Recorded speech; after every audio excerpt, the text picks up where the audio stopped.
Okay, everybody, welcome to the Glittery Musings podcast, where this week we're not talking about Twilight. Craziness. It's only been 4 months of Twilight.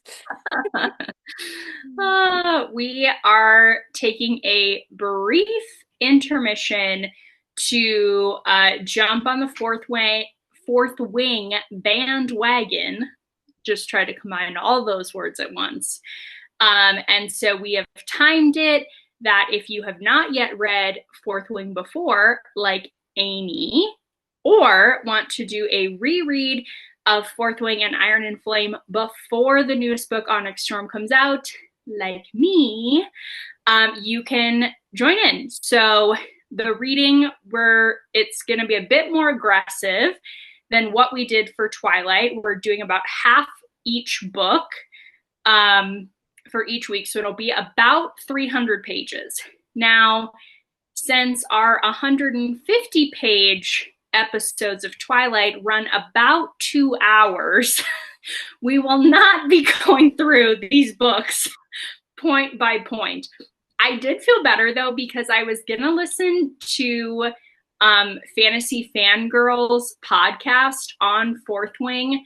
I've had it recommended by a lot of people, and they go really deep into like all these different theories and stuff. But they're doing it in 4 chapter chunks, like chapter 1 through 4, and their episode was an hour and a half. Yeah, 1 through 4 chapters. And there's like, what? There's like almost 40 chapters in this book. I think there's even more chapters in the next book. It's like a full year to do that. Yeah. They have the most insane deep dive. I ended up not listening to any of the podcasts about it because I didn't want like ours to end up just being really repetitive or repeat a lot, but I've heard good things. So if we don't go in depth enough, you can get even more intense with their Fourth Wing podcast. That's crazy. Wow. Yeah. Mm-hmm. Yeah, so you guys probably picked it up. I have already read both Fourth Wing and Iron and Flame. I read them both right as Iron and Flame came out, so at the beginning of this year. And Amy has not read them yet. Yeah. Woohoo. So I have so much I want to talk about, but Amy, why don't you start by talking about the chapters we're covering today, and then first impression of the chapter so far. Yeah, we are covering chapters 1 through 20 this week, 21 through 39 next week, which is the rest of the book.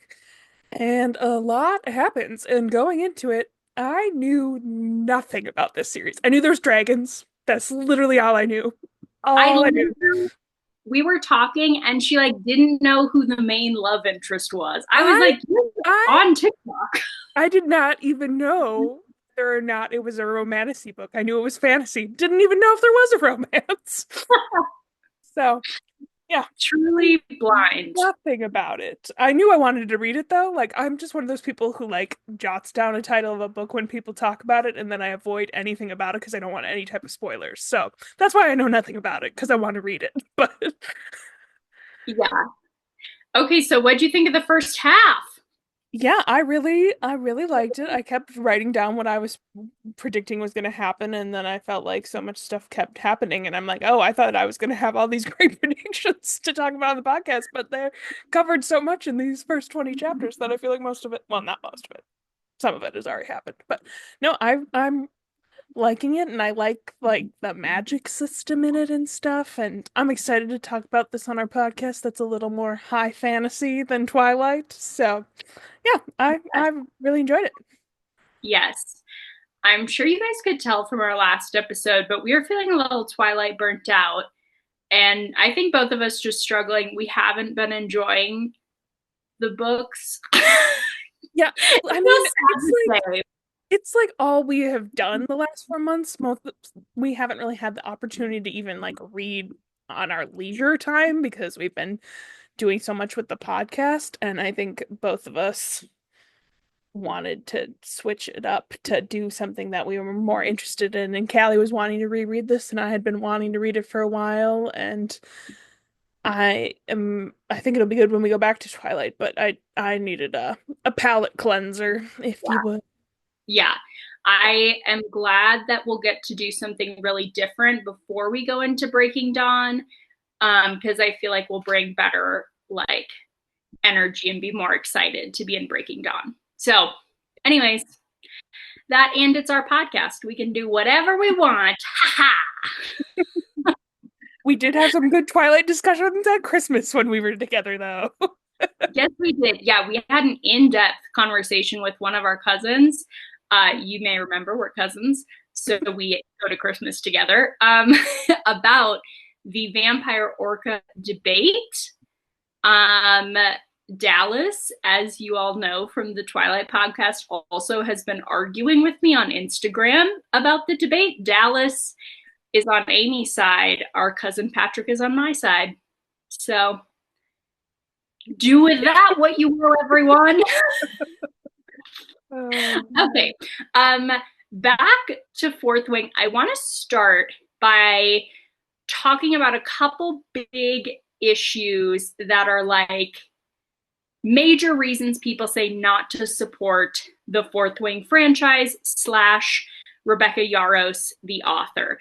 I think this is important to address, and I want to talk about why we're still going to read it and talk about it and give it all this attention on the internet, despite these things, and which things we will be addressing and maybe won't be addressing as much in this book, and some thoughts about why. Because TikTok there's a lot of people who would like to cancel Rebecca Yarros / the Fourth Wing franchise.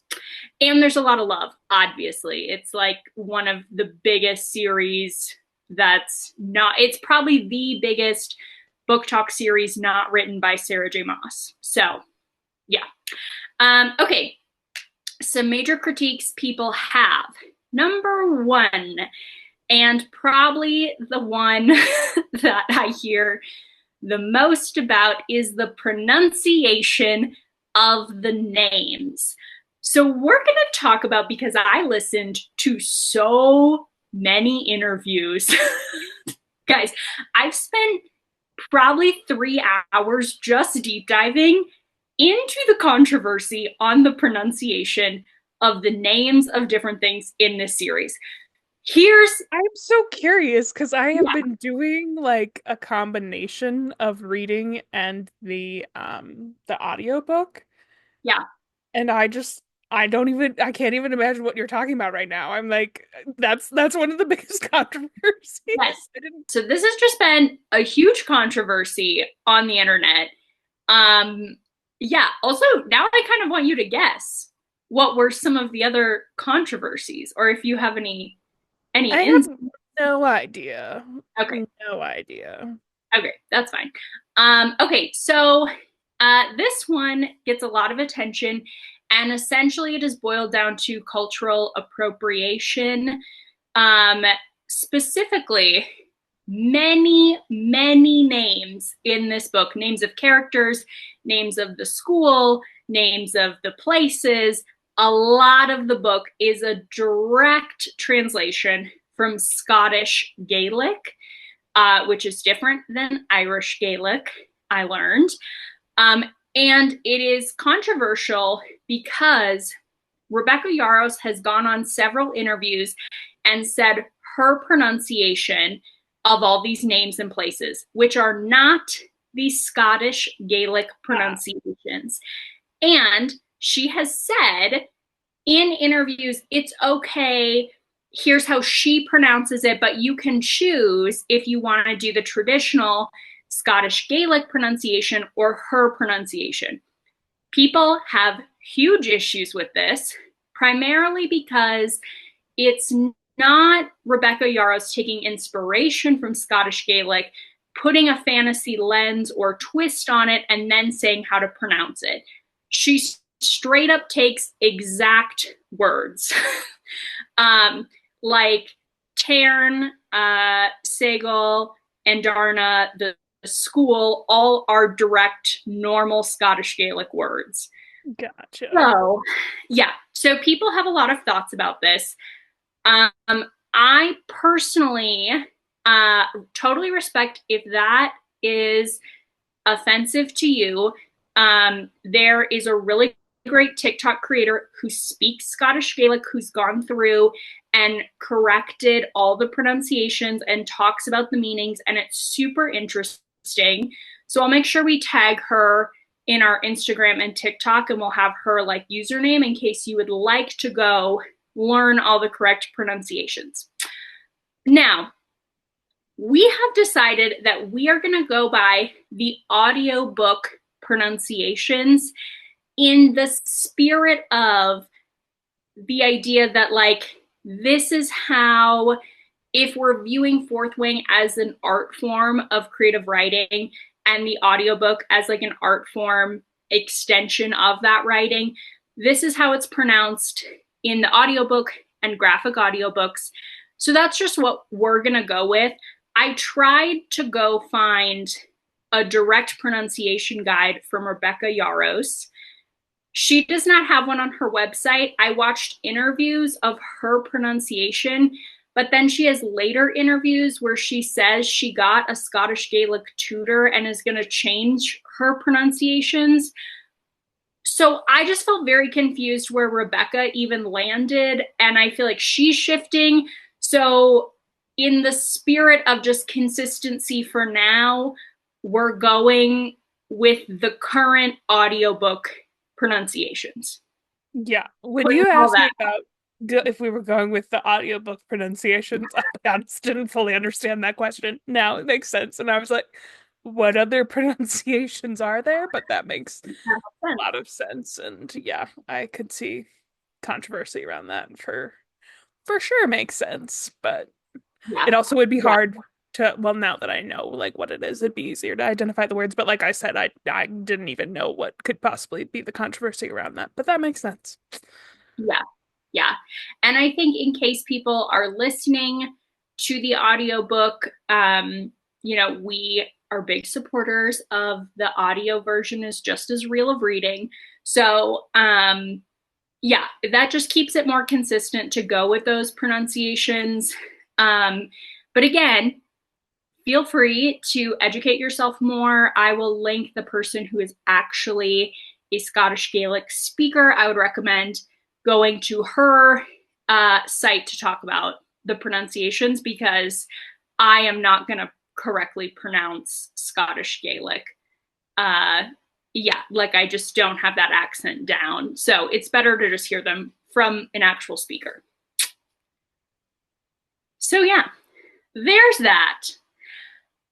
Additionally, there's a million trigger warnings in Fourth Wing. It's hella violent, people die.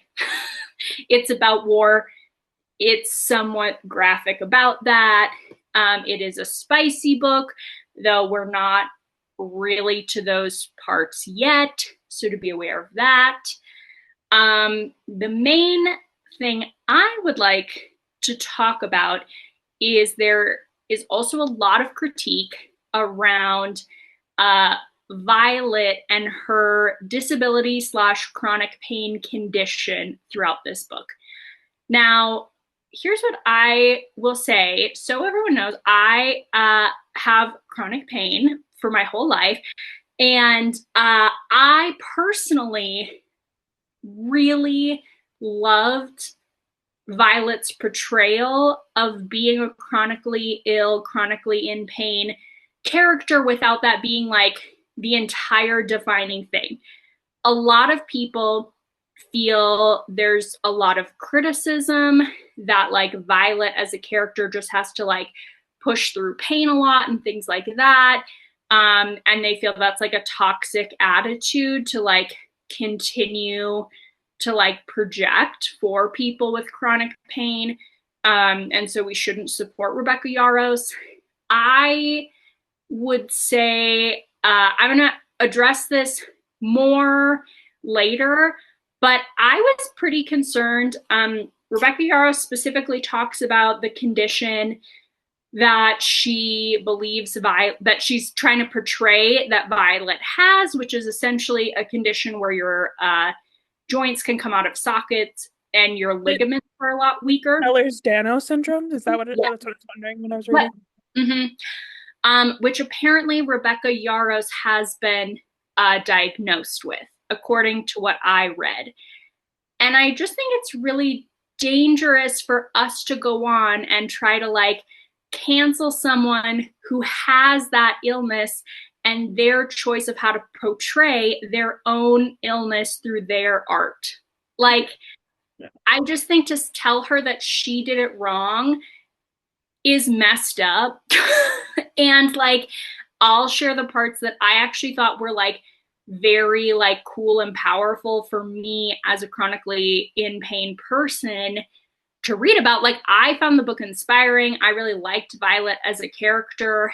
I would say if you also have chronic pain and it felt triggering for you to see Violet have to push through and not get as many accommodations, then I would suggest you make an art form that expresses your perspective so the world can hear that perspective. If you do not have a chronic pain condition and you don't like how that chronic pain condition was portrayed, be quiet. Yeah, it would be very different, I think, if Rebecca Yarros did not have that condition and chose to portray her having to push through or like minimizing her condition. But since the author herself has that condition, I just don't think it's appropriate for us to be criticizing that necessarily. But I'll share more as someone with chronic pain disability when appropriate in those books. And finally, the other major criticism for the cancel culture of Fourth Wing is the hypersexualization of minority characters. This, I think, is very serious. However, I am not a minority. Amy is not a minority. So we will not be speaking more onto our personal views on that, and would recommend you look for creators who are in those categories to speak to if they personally felt that way. I will say I feel like every single character is hypersexualized in Fourth Wing.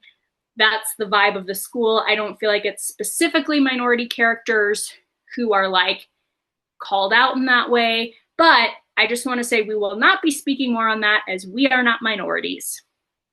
So there you go. Whew. 20 minutes or however long of all the caveats. Yeah, yeah. Whew. What a time.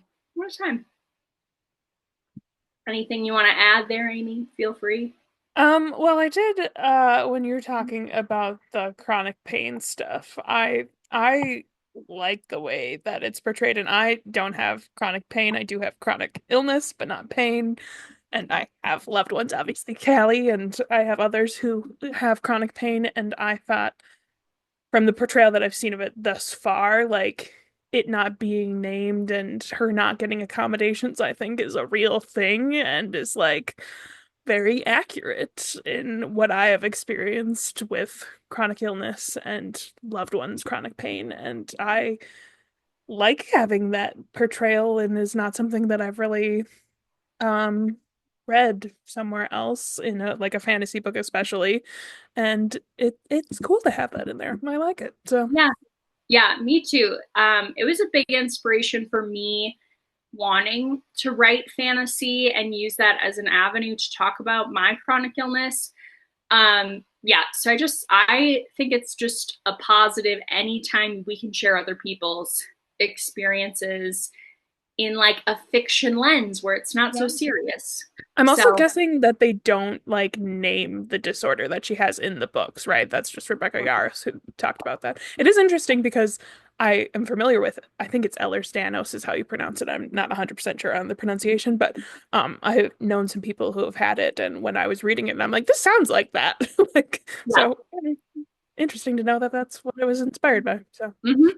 Yep. Yep. Yeah. Okay. Well, I feel like that was a lot. So maybe before we jump into, well, do we want to talk about pronunciation now, or do we want to just jump into the story? Because that was a lot of like upfront stuff. to unload on all of you. I mean, I don't know how much more in depth you have with the pronunciation or if it's just specific words or we Yeah, can go along as we talk about them if you want yeah, or I think that makes more sense. We'll just, as that character shows up, um, we'll have that. I also will have a slide on our Instagram that has like a written out pronunciation if that's helpful for you, because it is for me and it was really hard to find anywhere not on Reddit. So, gotta love Reddit. I also may or may not have a Reddit tab pulled up that has a map of the the land that they're in because someone recreated it because they couldn't read it very well in the book, which I have the Kindle version, so it is a little hard to read. But yeah, anyway, yeah, nice. Okay. Our book starts off on a rather intense note with Violet, our main character, uh, getting ready to go to her first day in the Writers Quadrant at the school of Basgiath. Had to which look up that yeah, pronunciation. yeah, Yeah. yeah. Amy, tell us your initial thoughts. Share anything you want to share in this section.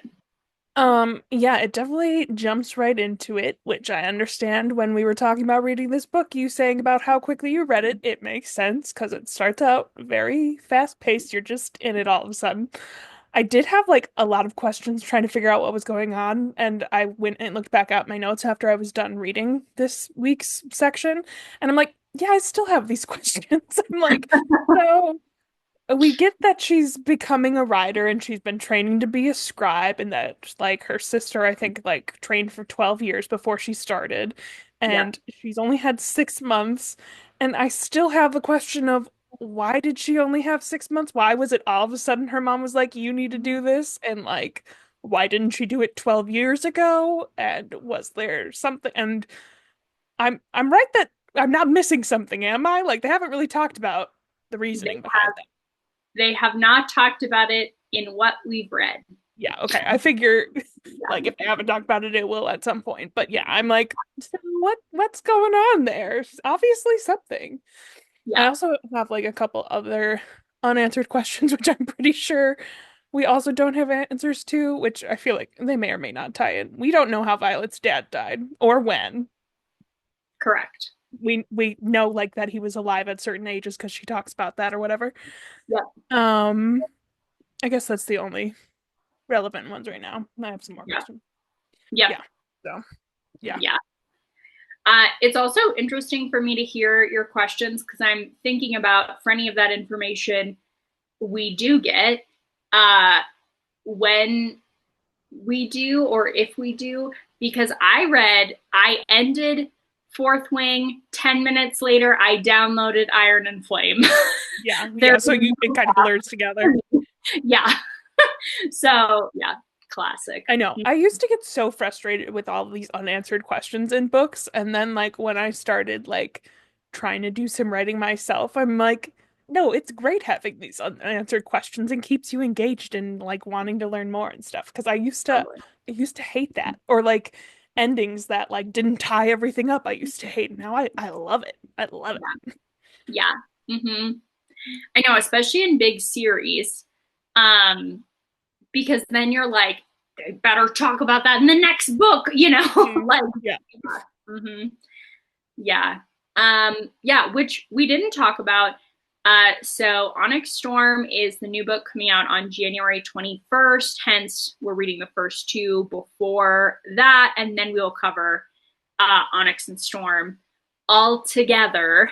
I thought Onyx and Storm was the third and final, and the Empreen series, the name of the series, was a trilogy. It is not.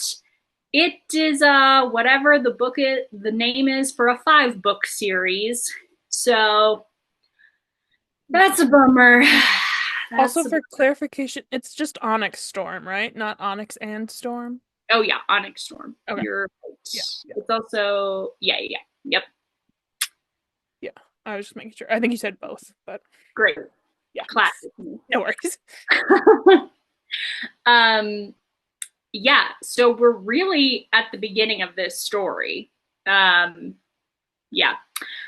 Okay, some other things to note. We've already talked about Violet has a unovertly mentioned, as in they don't say what condition it is, chronic pain condition, which affects her ligaments, her strength, her bone density, things like that. We also know the end of her hair is silver, and we find out in the beginning of this section it is silver no matter the length. So even if you cut it shorter, it would still, the tips are always silver. Yeah. She also chooses to wear her hair long, and her sister teaches her how to wear her hair in a braided crown. And reading these books did inspire me to learn how to do a braided crown in my hair. So what a win. What a win. I also have a note during this section because it talks about like her like loving this library that she just like briefly mentions. And I made a note because I feel like this is a personal thing that I dislike somewhat is when the main character has an obsession with reading that seems completely unrelated to the character. And I'm like, you're just doing this so your readers like this character because they can relate to them. And it's just something that kind of bothers me. And I was like, I'm not saying like that's necessarily the case with this character because I don't know well enough. And when I was reading back my notes from this, I'm like, I really like how this is actually relevant to the character and isn't just some random trait they slapped on, you know? So, yeah. Yeah, it's true. It is like annoying how many main characters are authors or journalists or writers or obsessed with their home libraries. Yeah. But I feel like, at least so far, what I get from this character, it makes more sense, like her Yeah, coming from my background and stuff. So, yeah, it's actually like relevant long term and like part of her character arc, yeah. which is cool. Like this identity shift for her that we see already in just the first half of the book that she's kind of going through. Yeah. We know their whole country is at war and has been at war with Griffin Riders.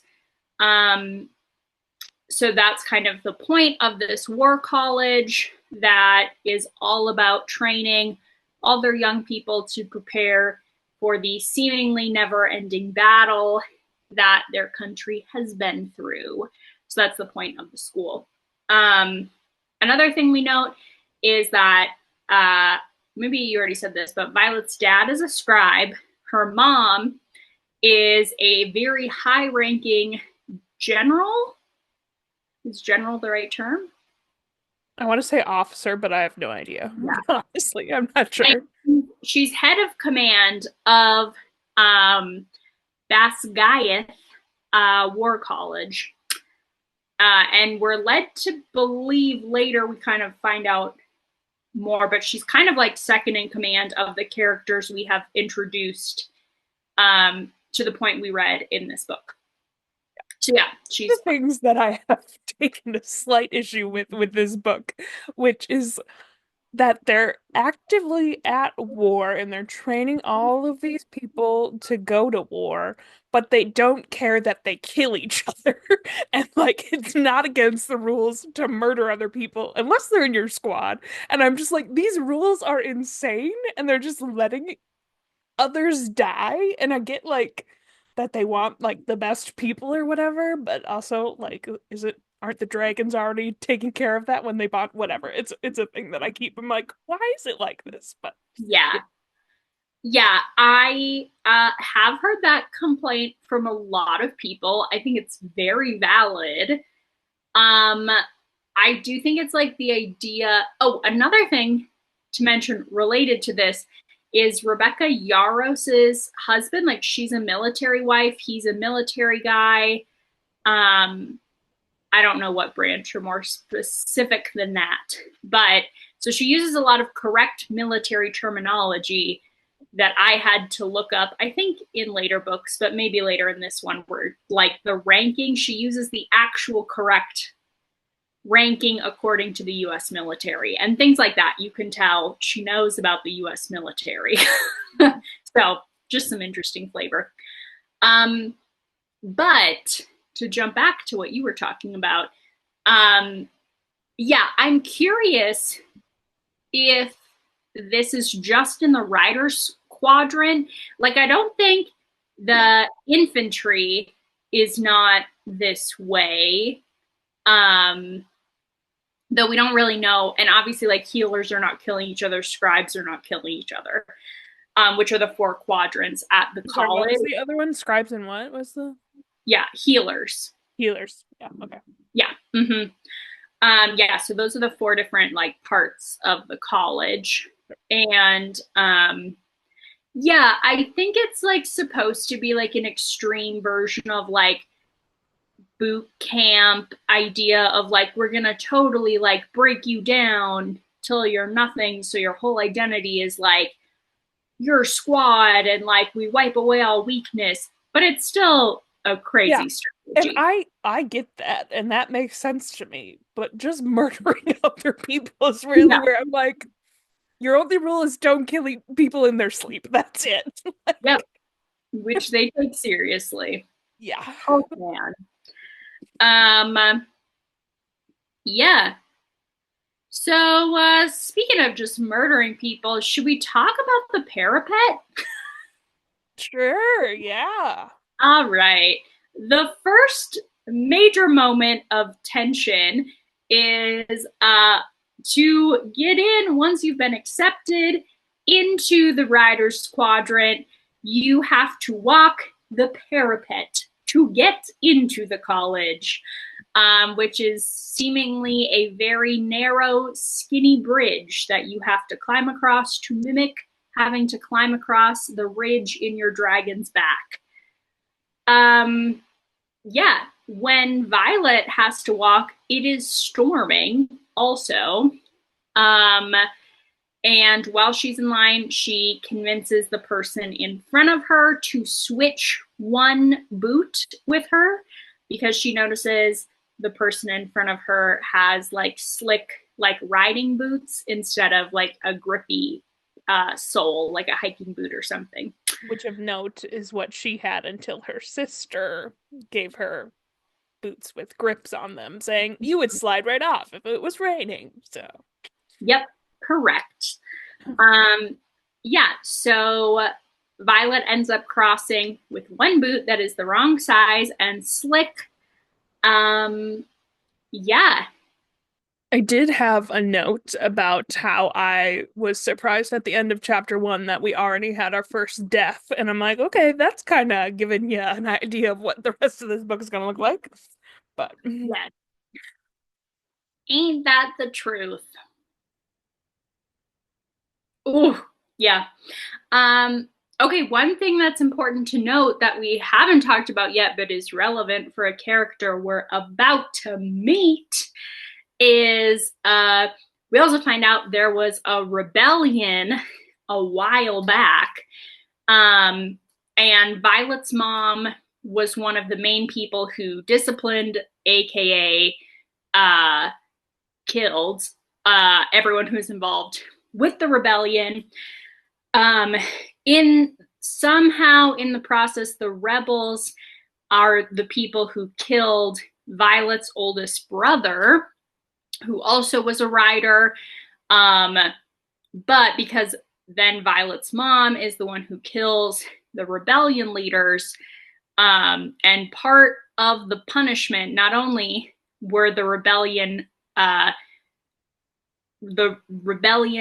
people, like the people who participated in the rebellion and their spouses were killed, but the punishment for their children moving forward is they are forced into the Riders Quadrant and marked with a relic, essentially like giant arm, like sleeve tattoo. Yeah, and we learn that one of the leaders of the rebellion's kids is Xaden Ryerson, who Violet's sister warns her is out to kill her in revenge. So, yeah, and then we meet Xaden right there on the parapet taking roll call. Which I have notes right away. And I think I predicted it from the beginning. Well, one, do we know anything about what the new book is going to be about? Do you, I should say? Obviously, I I don't. I have not like sought out. I know there is like the essentially like back cover version, and I could make some guesses based on where Iron and Flame ends, but yeah, I have not sought out any info.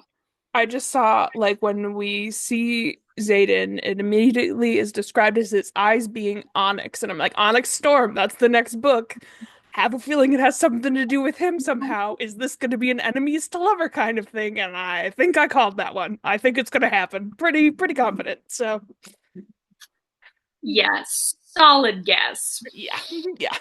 I'm just proud of myself calling it from the beginning. Like literally, we're introduced to him, and I'm like, yeah, I think that's going to happen. But Yeah. Yeah. Yeah. So this is the first intro. I will say one of my complaints on my first read through was about Xaden. Having read this immediately finishing, I read this immediately after the ACOTAR series. I was like, Rebecca Yarros took all our favorite parts of the Bad Boys and just put them in this guy. yeah, yeah. Because he is also tattooed, dark hair, darker skin, weird eyes, and a shadow daddy. So what a time. As in he has shadow magic powers. Yeah. So yeah, I was like doing a little bit of an eye roll, though I do like him as a character. I was kind of like, of course, Book Talk loves this man. Yeah. What I a also do note later on that I'm like, so everybody just kind of hates Xaden or thinks that he's up to no good, when in reality he hasn't done anything to our knowledge. And I'm like, and we don't know a lot about this rebellion. We know there was a rebellion, and I'm like, I have a feeling I'm on Xaden's side with all of this, or his parents' side, really, because he didn't do anything from what I'm aware of. But so anyway, that's something of note that I'm sure maybe we'll get more detail on later. So I'm gonna say nothing about that. all right, sounds good. Yeah. Oh man. Yeah, so that happens. Violet starts crossing. She's already seen some people die. It's a whole thing. It's already rough. The weather begins to get much worse. And then we meet frickin' Jack Barlow.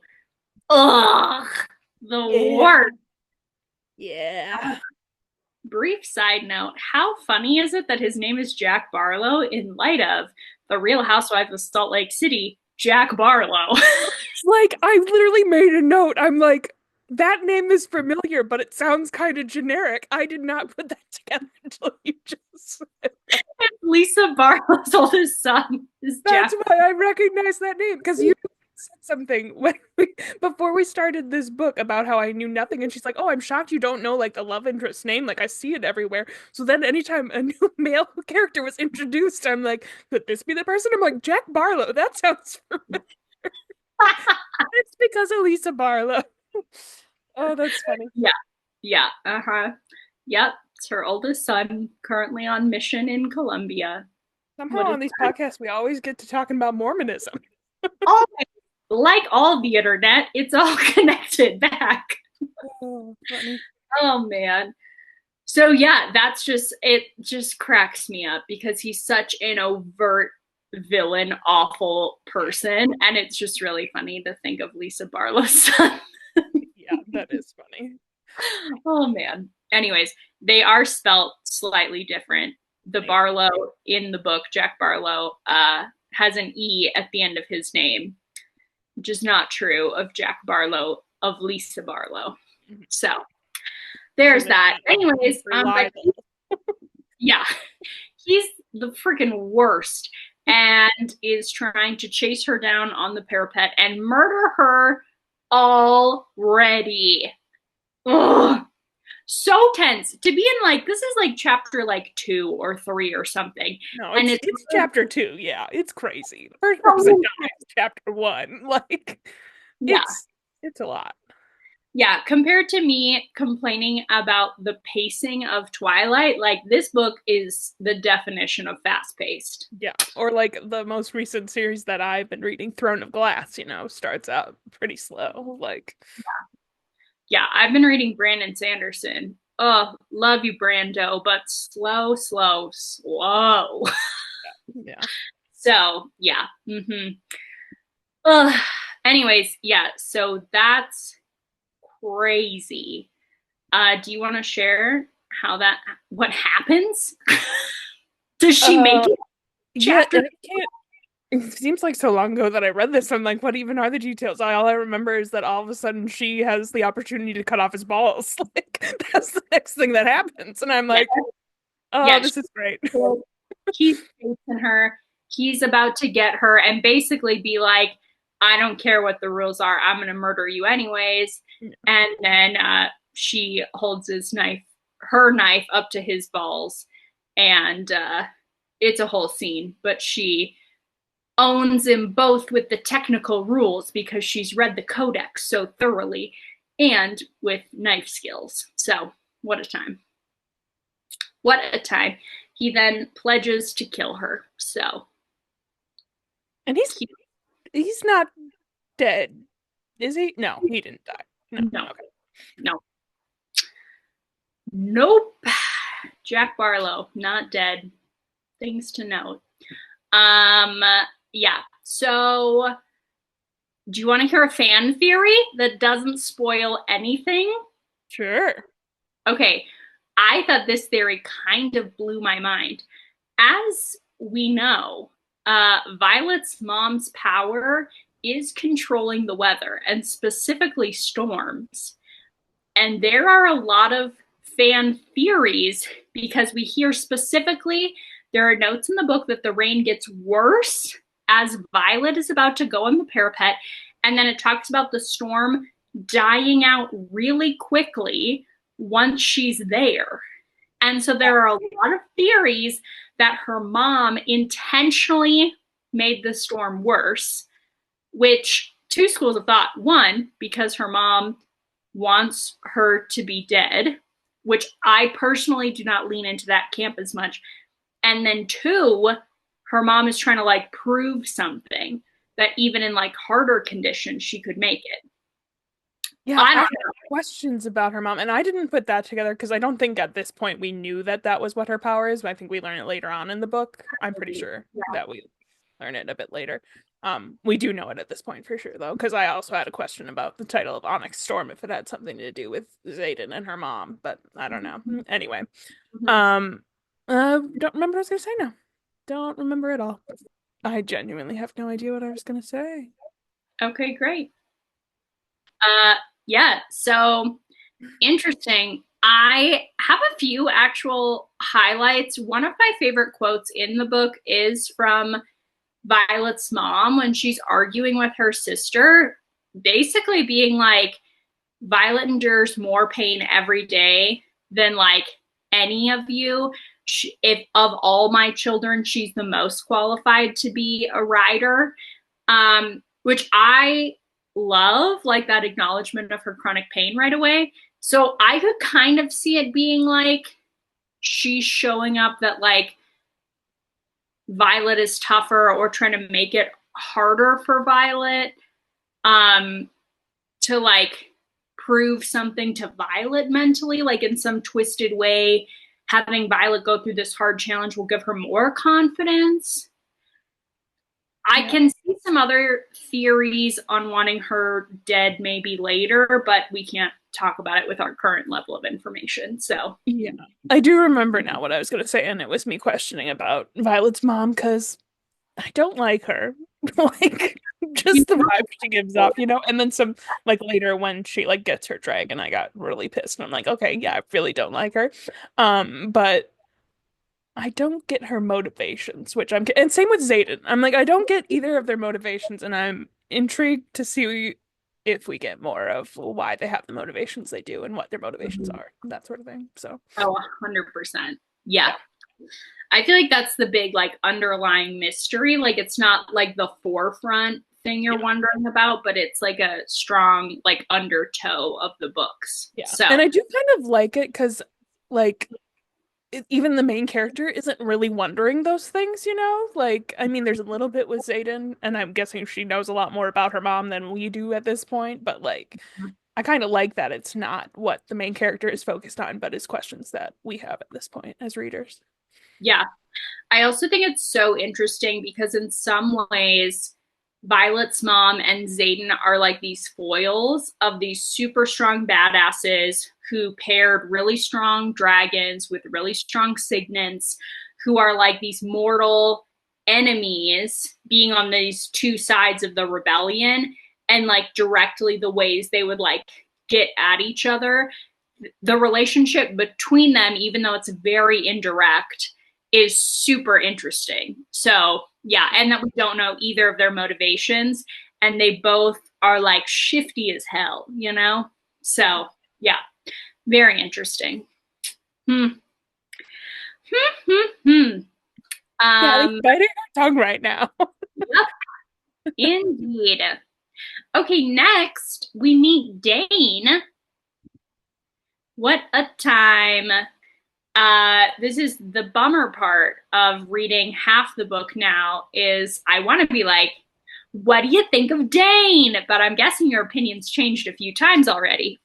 Yeah, I mean, at the beginning, I really liked Dane, and I don't hate Dane. I definitely have issues with him, but I don't hate him at this point, but who knows? That's subject to change potentially.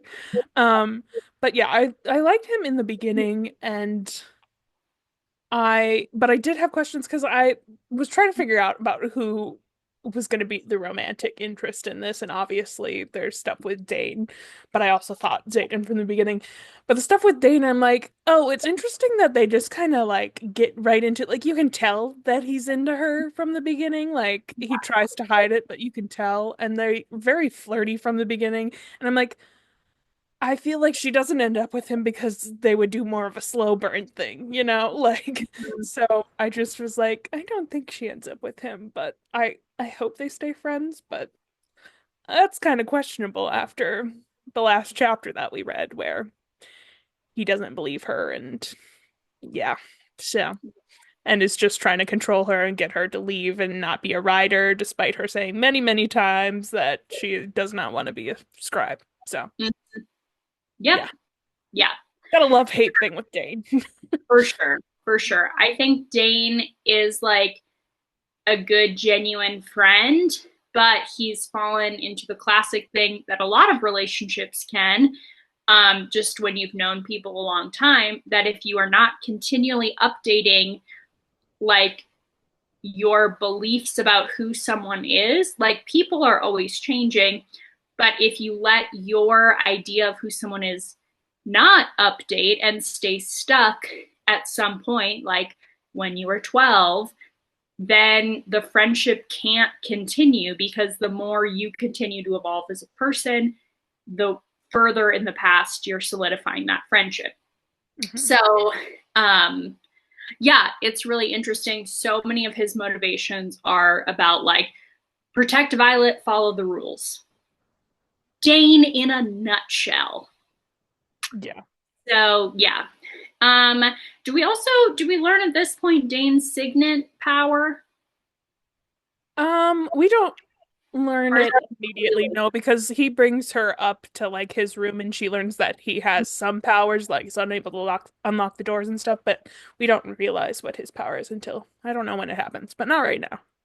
okay? It's somewhere in this first, like the first half of what we read, the first quarter of the Yeah, book. yeah. Which we Um, can talk about now if we want to. That's fine. yeah, yeah, because I do think we learn it like Yeah. fairly soon into here. But yeah, so Dane's dragon is Kath. His signet is that he is able to read recent memories, when he touches someone's temple. So, yeah, it's also a classified signet, but he tells Violet, which I have thoughts / theories about. But we don't have to talk about it more I don't now. know. Do we know classified does that mean they aren't allowed to tell anyone, or just that they keep it on the down low? Like, is it I a think rule? people are not supposed to ask. I think it's like supposed to be, if we're going with like military logic, it's like classified information. Yeah. Like, you can't know unless you're at a certain rank, Yeah, you because I know? didn't really think about that, and I'm like, and as we're talking about it, I'm like, isn't he the rule follower? Like, I have Yes. questions. Mm-hmm. Yeah. Yeah. Uh, Me frickin' too. I don't know how much to share. I have theories about this that are like not spoiling anything, but also like maybe by saying they're not spoiling anything, is that like a spoiler of what we'll learn or not learn? I know, I feel Maybe. like the way that you're talking about it, I'm leaning towards you not saying anything, but I Okay. also get Yeah. what you're saying. No, I won't say anything, but I think that is interesting with, when we see Dane after threshing and the gauntlet, times where he would like basically rather have Violet die than break the rules. But the fact that he's like willingly shares and tells her his classified signet and how it works, I think is interesting. That's Yeah. what I'll say. Especially he tells her pretty quickly, not immediately, but yeah. Yeah, like again, early in the book, like she doesn't have to like push him for it. Yeah. Yeah. The flip side is he explains it um in part, which we learn in the next section. It is not a spoiler in any way, but there are some illegal signets that if you get, you are immediately killed because it's too threatening to like national security. And one of them is the ability to read people's minds. So I think there is an argument that he may be shared specifically, like he has to touch their temple or things like that to say, like, it's not mind reading, they're not going to kill me, something like that. Could be a justification for that. But yeah. Mm-hmm. Anyways, interesting. Yeah. We also So learned in this section. Oh, sorry. there you go. Okay. We learn in this section that Melgren, which I don't remember what his title is, Colonel or something like that. I have no idea, honestly. Big guy in charge. That his dragon gives him the signet ability to see the battle's outcome before it happens, which I just made note of and thought it was relevant to talk about because it made me think of Alice from Twilight. So. True. Mm-hmm. Yeah, and his dragon is Coda, who is the largest dragon on the continent and a black dragon, one of 2 black dragons. So we learned that later when she's in class, but still. Okay, basically, then we get a speech. A lot of them are going to die.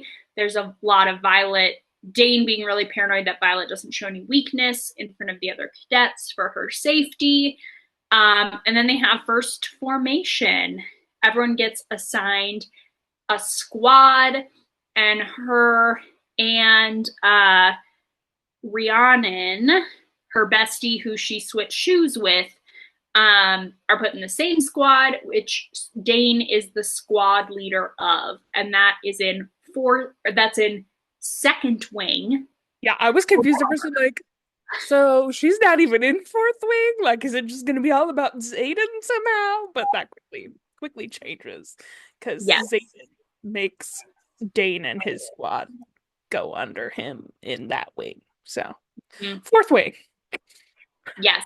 Yeah. So she ends up in fourth wing because Zayden says something to Amber Mavis that convinces her to swap a whole squad section.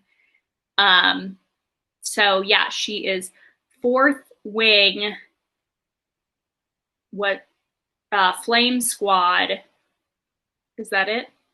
There's another number, I think.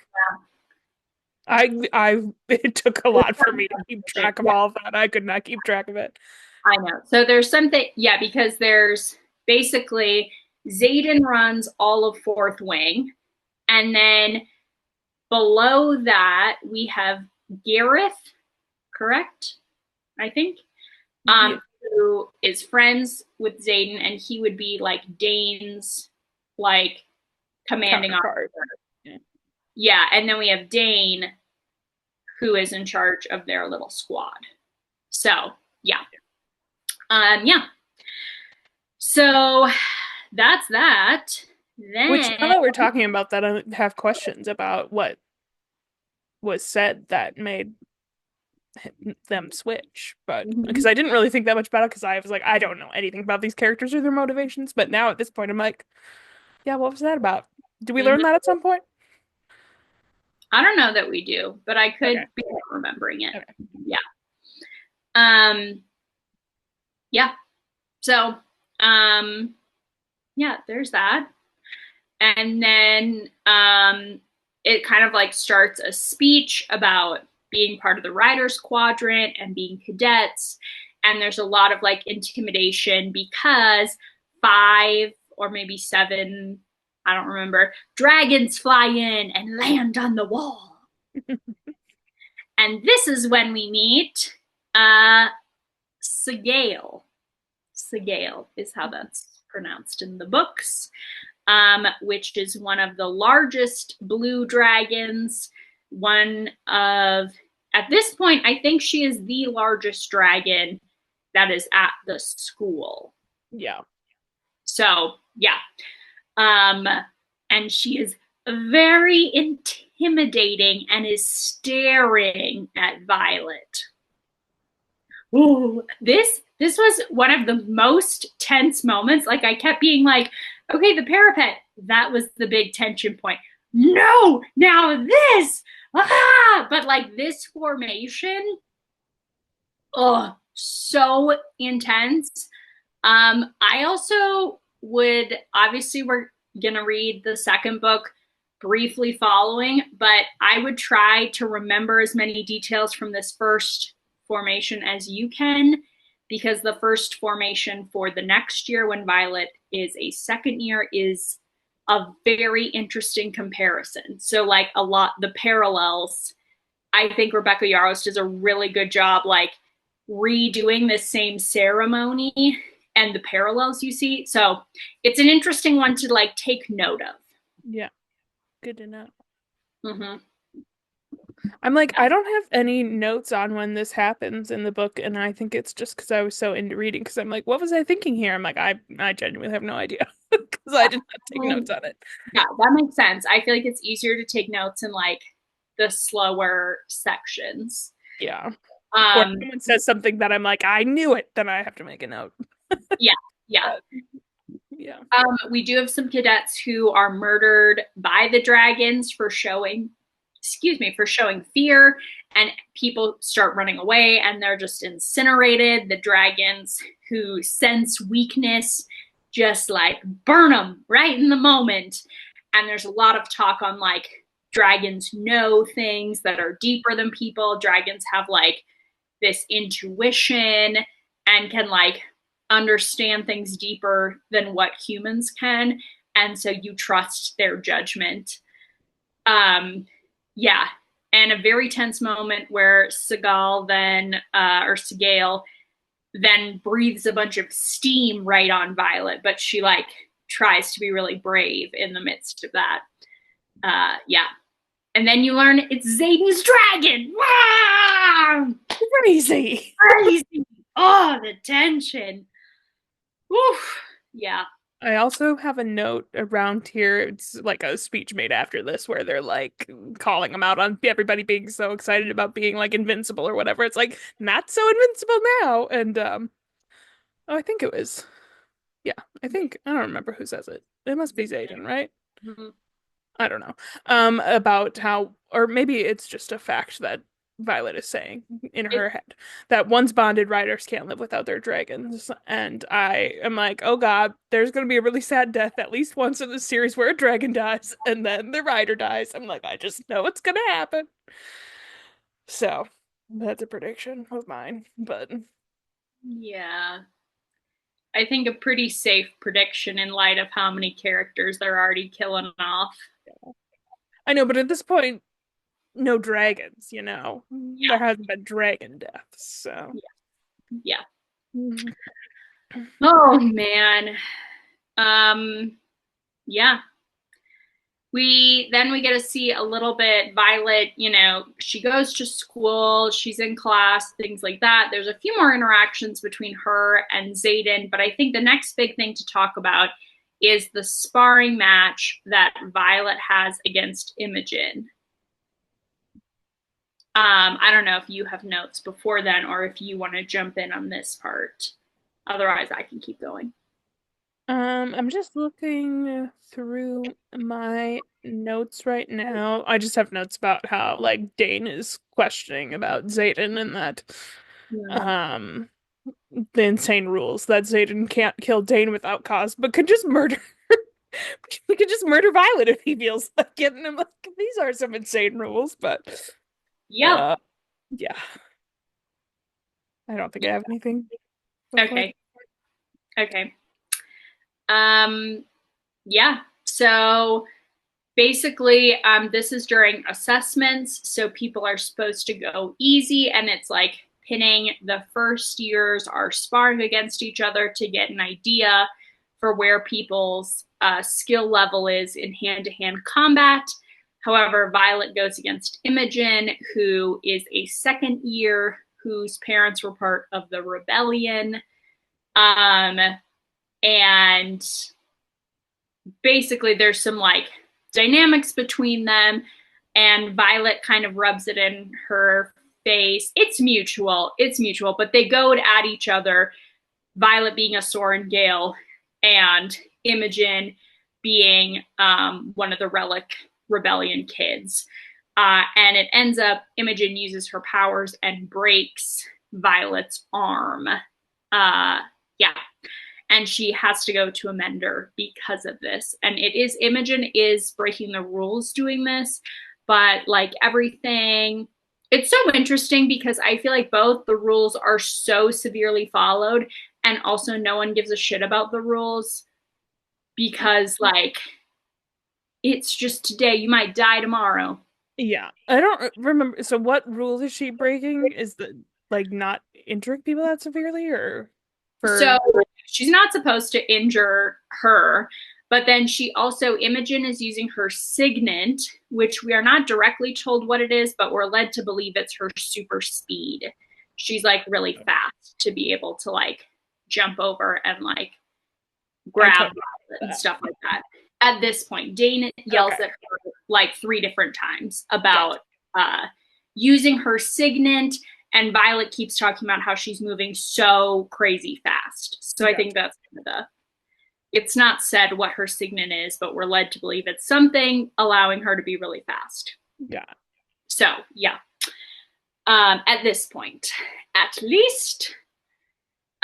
So yeah, and then she goes to the healing quadrant to get her arm fixed. Where we learn she's a regular. Yep, everybody knows her. We also meet Nolan, who is a reoccurring character because he is a mender, is his signet, which means like the healers use normal like medicinal practices like tinctures and normal doctor things. Menders use magic to like reassemble stuff. So Nolan is a mender who's been working on Violet for a long time.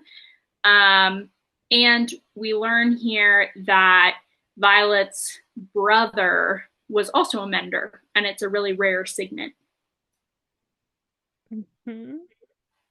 Yeah. Um, yeah. I had notes here because Dane is like saying he doesn't want Nolan, right? That's his name. Mhm.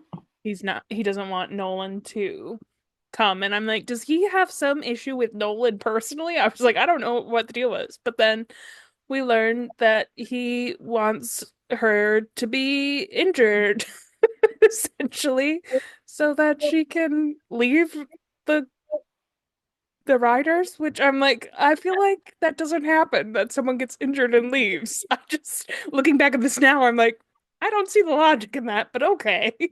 Yeah.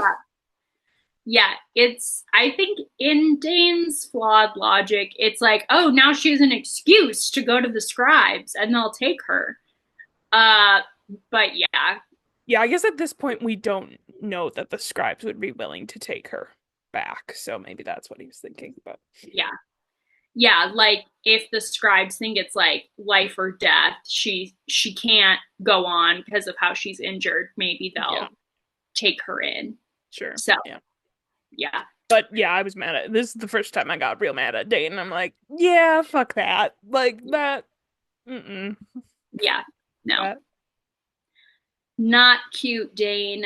Overtly toxic. In fact, yeah, Violet goes back to her bunk, and there is something under her pillow, which we find out is a journal from her brother that her sister smuggled in to her. And it is her oldest brother, Brennan's guide to surviving the Riders Quadrant.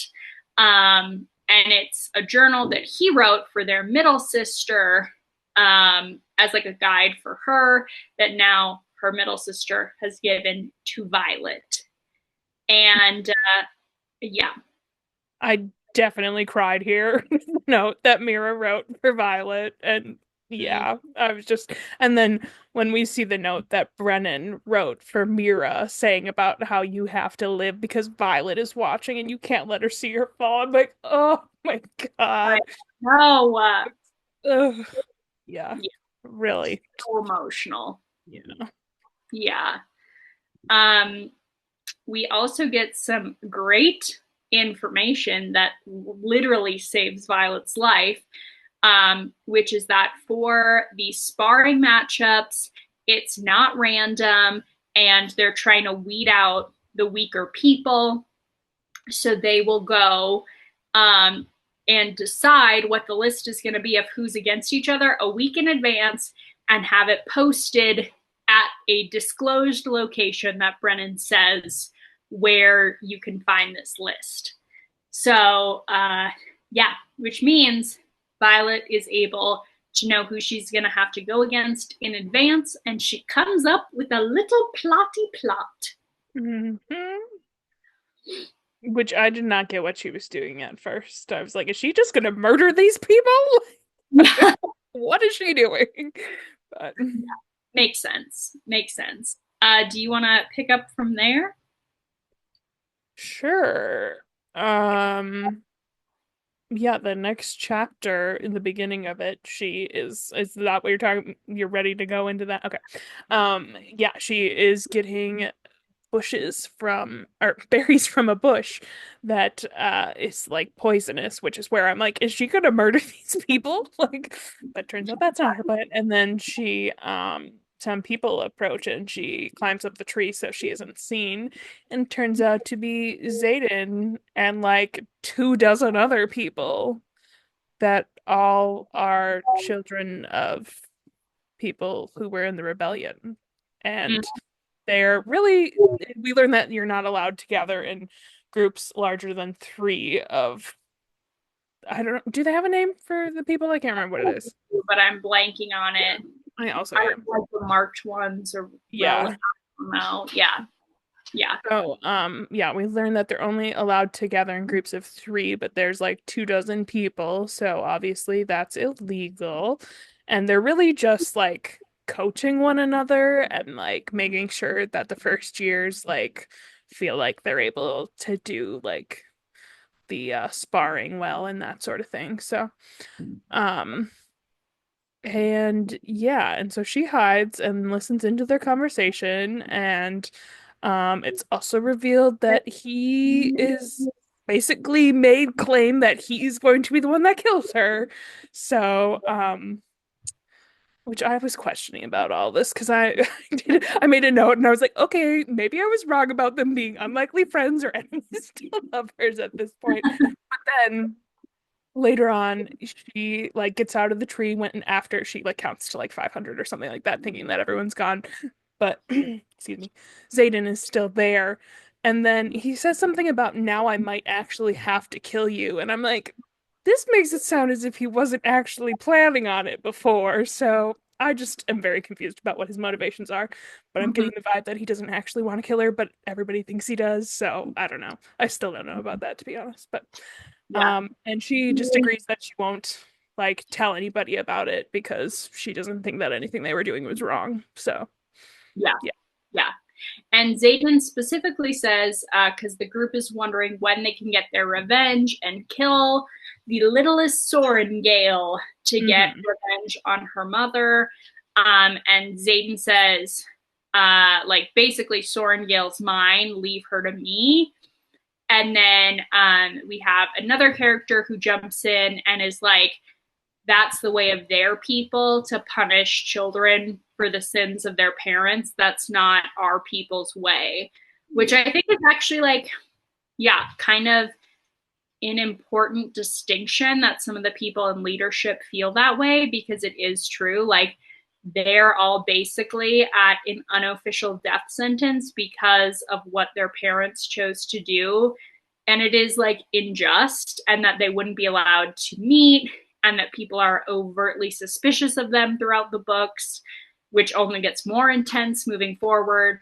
So, yeah, there's a lot that's like, I think it is important that they can note it would be super hypocritical for Yeah. them to then just be like, well, we're going to go kill Violet as Yeah. revenge against her mom. Um, this also, I think, is where we learn that, but maybe it's earlier, that Brennan was killed by the rebellion Yeah. uh, Before members. you get into that, I just wanted to respond to what you said because I'm glad you brought that up because I didn't highlight the person saying that, so I didn't have a note of it, but Mm-hmm. I thought that was pretty significant and actually it made me think about in the Hunger Games. Spoilers for the Hunger Games, even though that's a very old series at this point, but it is at the very end of the books. So, um, when they vote on whether or not they think there should be another Hunger Games with the capital children or whatever, and it gave me those kind of vibes where it was like people are really against it, but then there's also people who are like for it because it's like the only way to like seek out revenge in the same kind of way. So, yeah, I just thought that was interesting. But yeah, is this where we learn about Brennan dying? I don't remember, and I don't.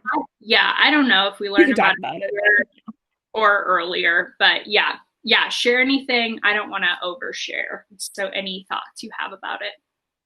Yeah, I know it isn't revealed until later at this part, at least, that it was something that was the direct result of something that Xaden's father said. Like, it sounded like I don't remember. I don't have it directly in front of me, but from what I recall, like, was saying something to like his troops that led to the death of Brennan. Mm-hmm.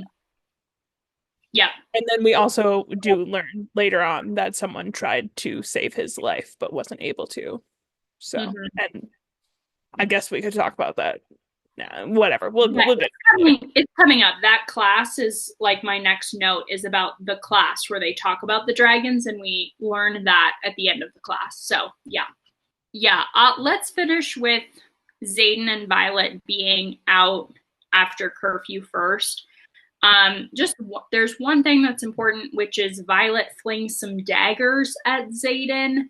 Um, and this is the first time we see she has really good skills with daggers, and it was like her thinking she could have killed him right there. And this is where we find out that Xaden wields shadows, and the shadows pull the knives out. And Xaden then says, as he's walking away, not gonna kill her in this moment, that you should try flinging some of those knives at Jack Barlow. He might rethink trying to kill you. And kind of the end of this scene is Violet reflecting on how different the advice from Dane and Xaden is. That Dane is really like, stay out of, under the radar, make yourself like hidden, kind of like always viewing Violet as weak. And Xaden is like, you have some skills, like you're a badass. Why don't you let people like show that and put him in his place instead of letting everyone think you're this weak target? Yeah. So, yeah, which I think is interesting. Yeah, I feel like it's also interesting since like Dane you see is the person who's like following the rules and like trying to get like higher in leadership or whatever, but Xaden is higher in leadership, so that's interesting to note. And he's not, I mean, he's not like for breaking the rules, but it's not as from like following them as Dane seems to be. So yeah. Which Xaden is a year older, and they talk about it's like really remarkable that Xaden would be a wing leader already as a third year, which is important to note, where Dane is a second year. Yeah. But yeah. Is it 4 years? Yeah. Yeah. Okay. Mm-hmm. And okay, yeah. Yep. Yep. Yeah.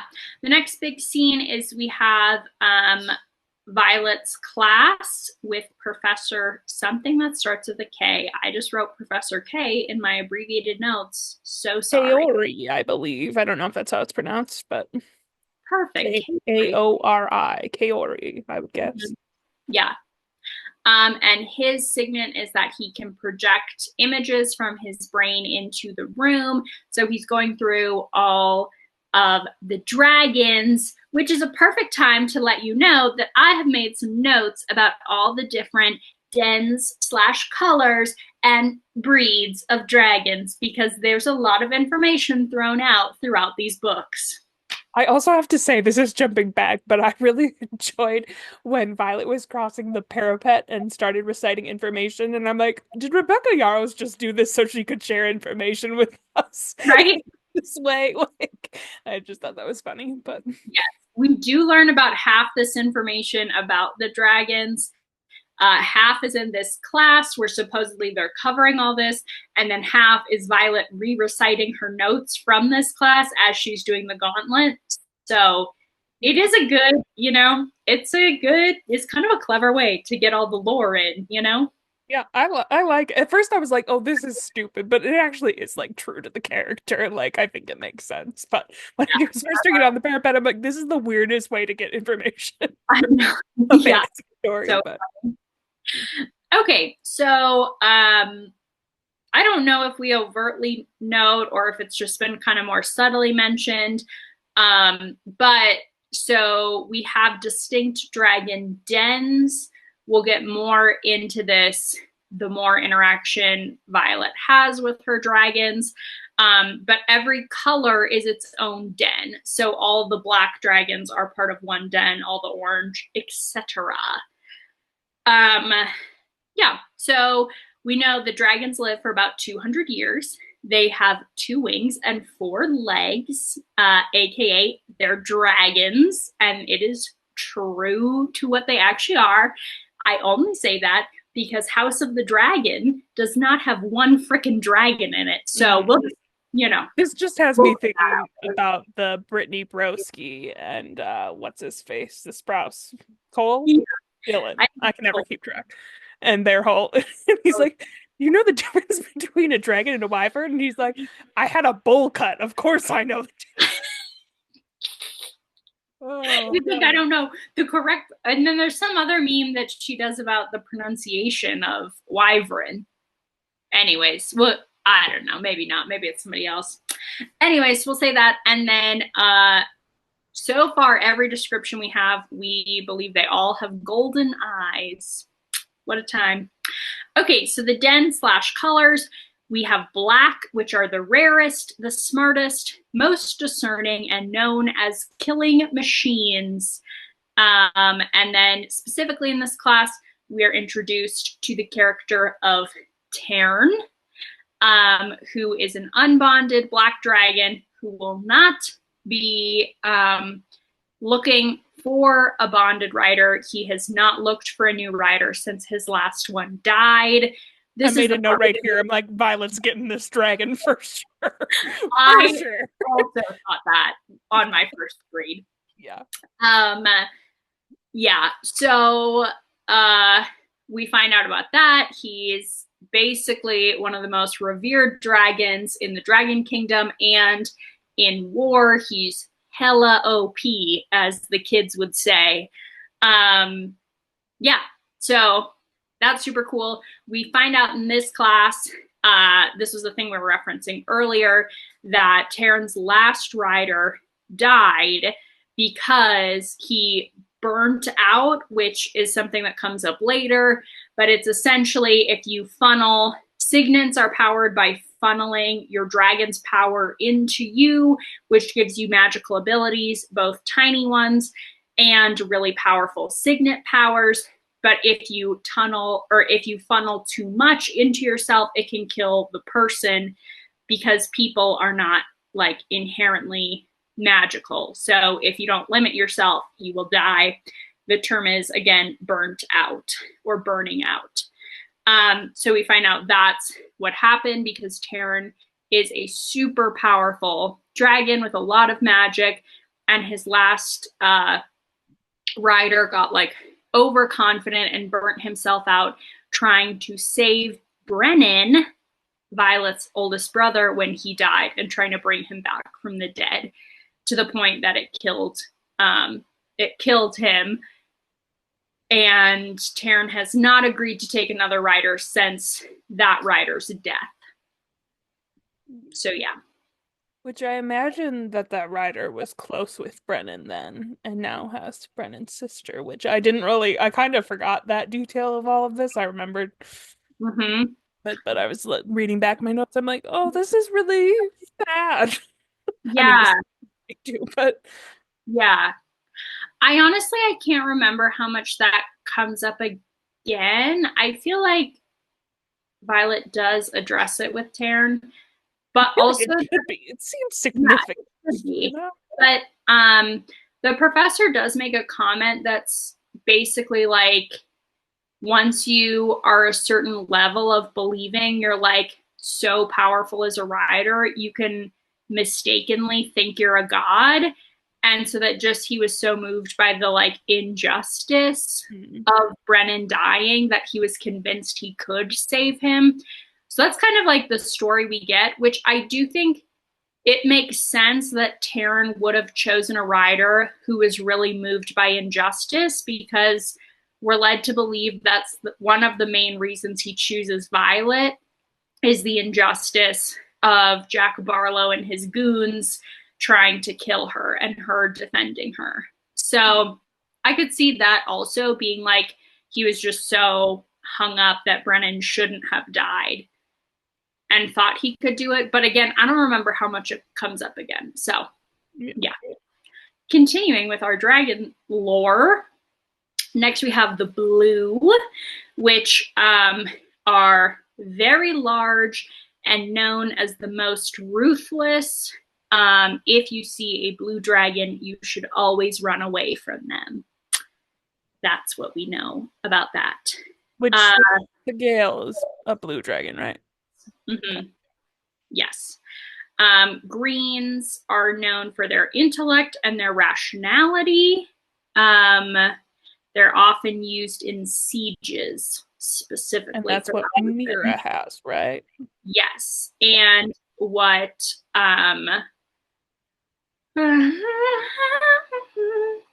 Rhiannon also ends up bonding a green dragon. Mm-hmm.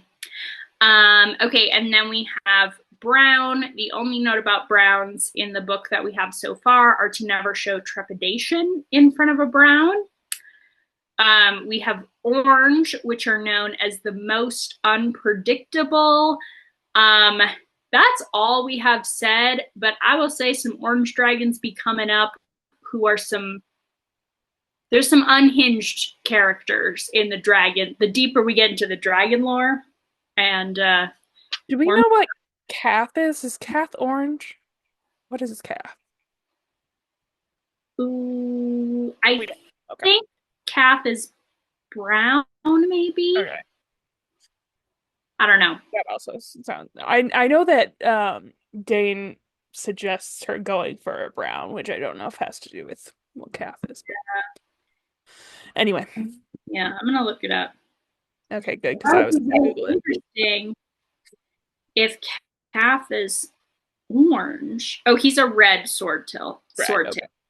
Yeah, which also is interesting because reds have the quickest temper, is what we learn. Yeah, so that's very, very interesting. Yeah, so those are the dens. Then we have the breeds, which are the breeds are defined by what their tail is. So we have clubtails, daggertail, morningstar, scorpion, and sword tails.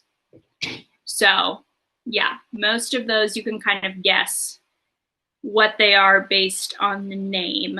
Though we learn morningstar is one of the most dangerous, and what Tarn has.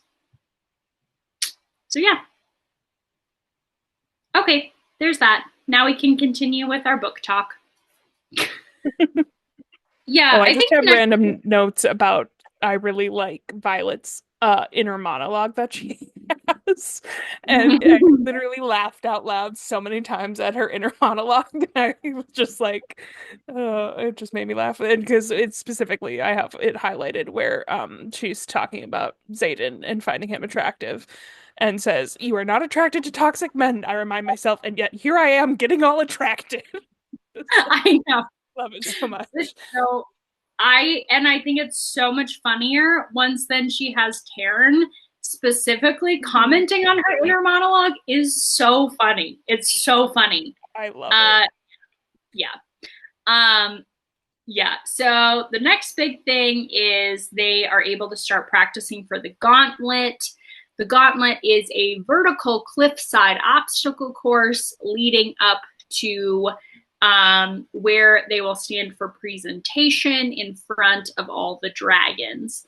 And it is supposed to mimic every skill you need to be a successful rider, like balance and being able to climb vertical heights. So, yep, that's that. Yeah, there's a lot of different things we could talk about with some of our like side characters in this point. Some big things happen during training, including a character named Aura Lee. We also get a lot of interaction with Tynan, maybe? Yeah, that first character I have no who is that? She's the one who her parents for fun set up obstacle courses, and she was so overconfident, but she ends up dying on the gauntlet just during practice because they get distracted on an obstacle you're supposed to run straight across, but then a big green dragon flies over them. She stops for a second to look at the dragon and falls and dies. Craziness. Yeah. Yep. Yeah. Yeah, so we have that throughout the practice session. Violet cannot get up specifically one of the obstacles. We're led to believe, significantly shorter than the other riders. And so she's just not tall enough and can't get enough momentum to climb what they describe as a 20-foot tall vertical chimney stack that curves at the top. So that's crazy. But yeah, so she's specifically struggling with that. Dane's solution, of course, is to try to get her to go to the scribe quadrant, which she does actually seriously consider in this section. And Xaden's advice to her is that the right way isn't the only way. Yeah. Any thoughts or notes you want to share during like the gauntlet section, either the practice or her actually doing it. Yeah, I didn't really honestly have a lot of notes here because I think I was just into it and Mm. reading. I really don't have a lot of notes. Yeah. Yeah. Do you want to share what she ends up deciding is the right way, or the not the right way, like how Yeah. she gets through the obstacle? Yeah. Yeah, she ends up using a dagger that she has. Well, first she uses a rope to do Mm-hmm. something that I don't remember. Yeah, I think maybe that's the. Oh yeah, maybe it's like to climb the 20-foot tall chimney stack. She uses the Yeah. rope. A And rope that's like angled differently or it's helping her up. No, I didn't quite get that imagery in my head, but I know that she used a rope in a way that other people were not using a rope.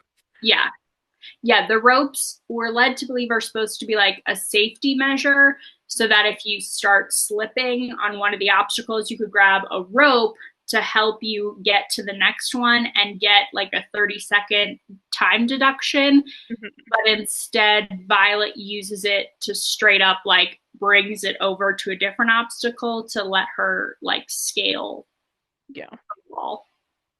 Um, and then she uses a dagger in like the chimney stack to help get herself up over it. She does like a big jump and like stabs it in there and then climbs Mm-hmm. further up.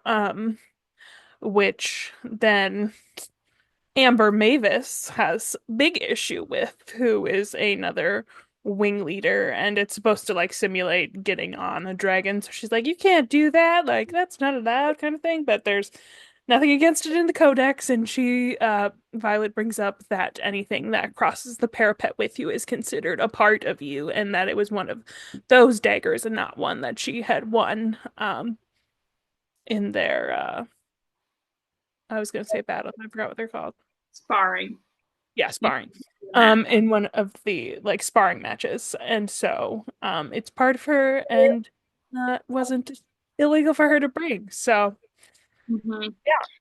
And Zayden backs her up and then is basically like, I'm her wing leader, Amber, suck it.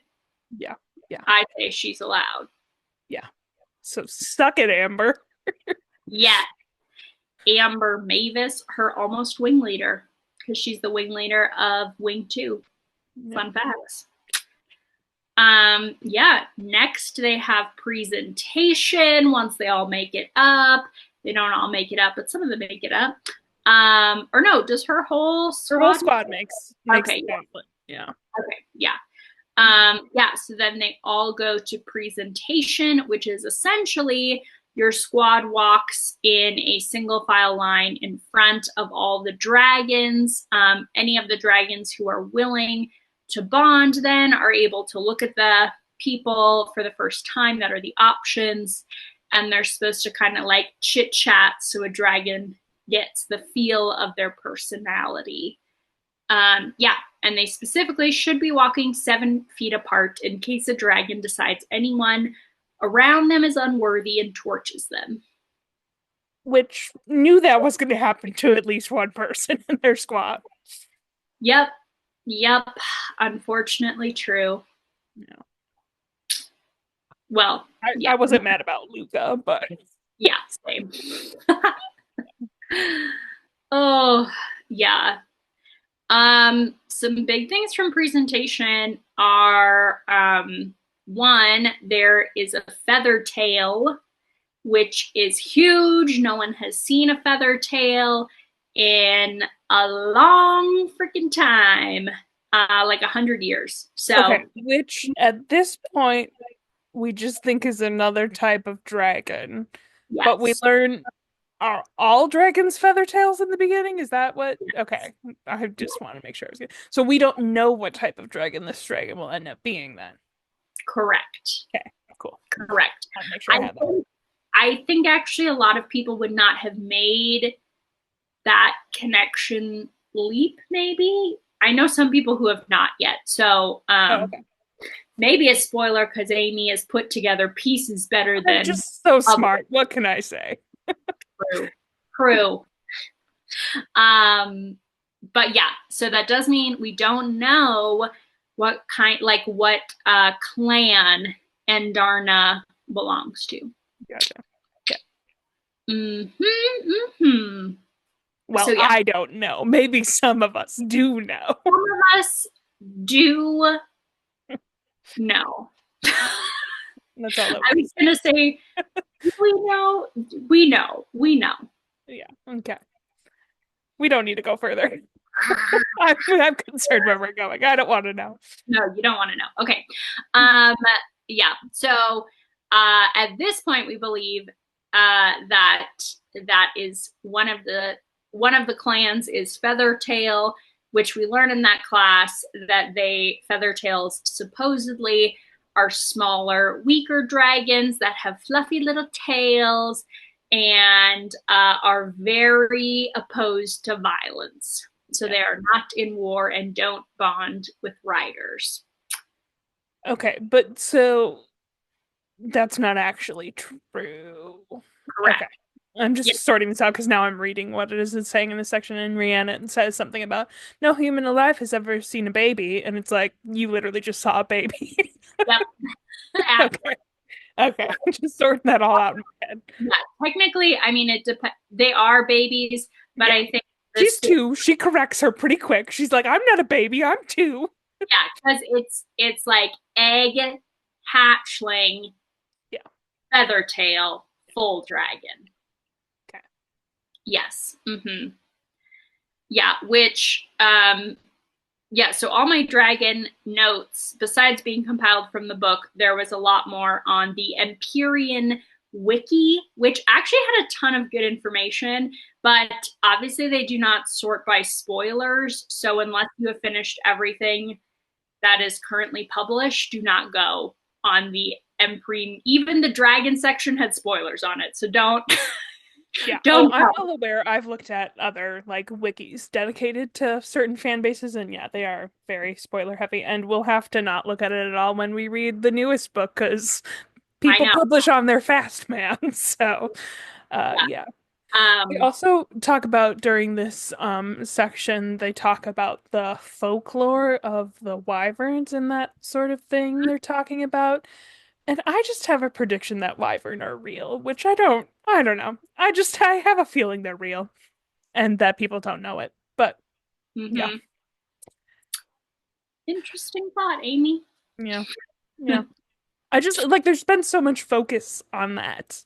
Like it's been mentioned multiple times and then I don't know, them talking about like that, which we didn't even talk about when they had that battle brief and we're talking about that attack and the wards and all of that. And I'm like, something fishy's going on that they don't know. And yeah, so Yeah, we also get a note when the Relic kids are all together. One of their questions is specifically, what do we do about battle brief? And Zayden Mhm. says, you tell them like what they're teaching, like Yeah, parrot what they're teaching. So we know that the Relic kids know something more is going on than what's being shared in battle brief. yeah. Yeah, we really skipped over that, what Yeah. seems like a very important part, I'm assuming. And I did have like a lot of questions, but also just don't have any real idea of putting it all together kind of thing. So Yeah. Yeah. It makes sense. yeah. We'll get some things are addressed in this book that Okay. we'll talk about next week because we're reading another 300 pages. Yeah. Crazy. Okay. Um, yeah. So yeah, we meet the Feathertail.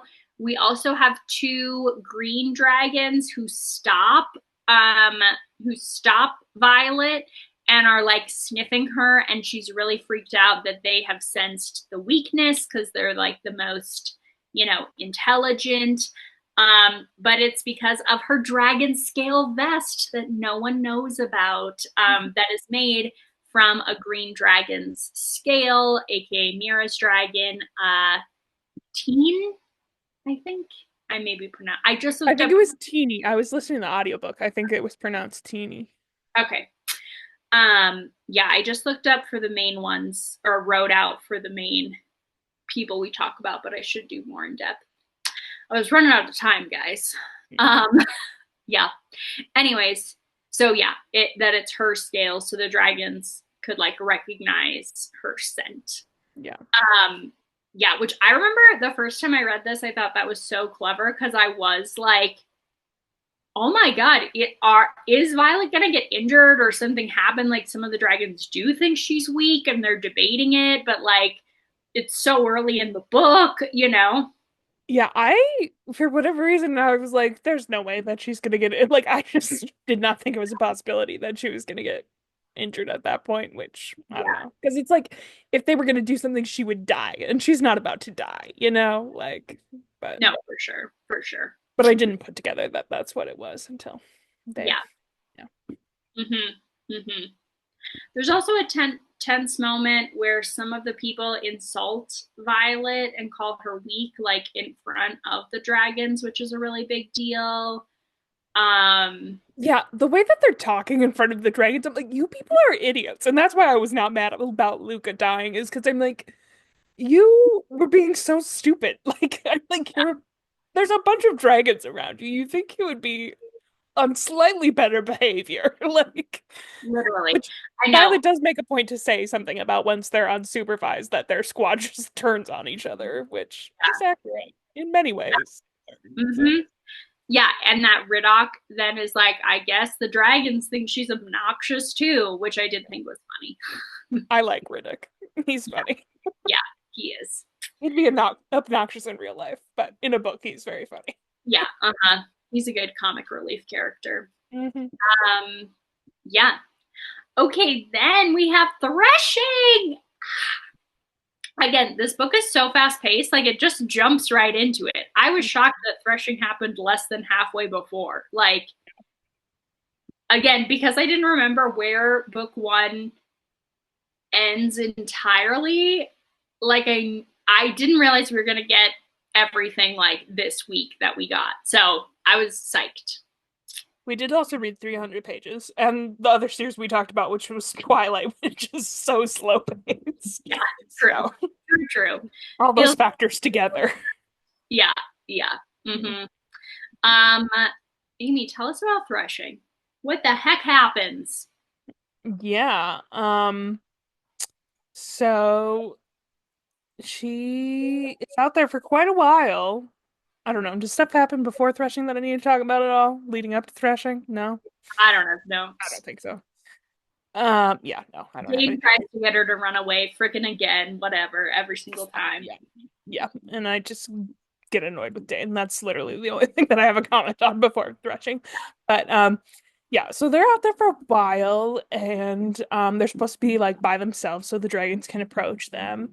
And Violet is over by the Feathertail dragon, and then who is it? It's Orin, Tynan, and Jack, right? That's everybody that approaches.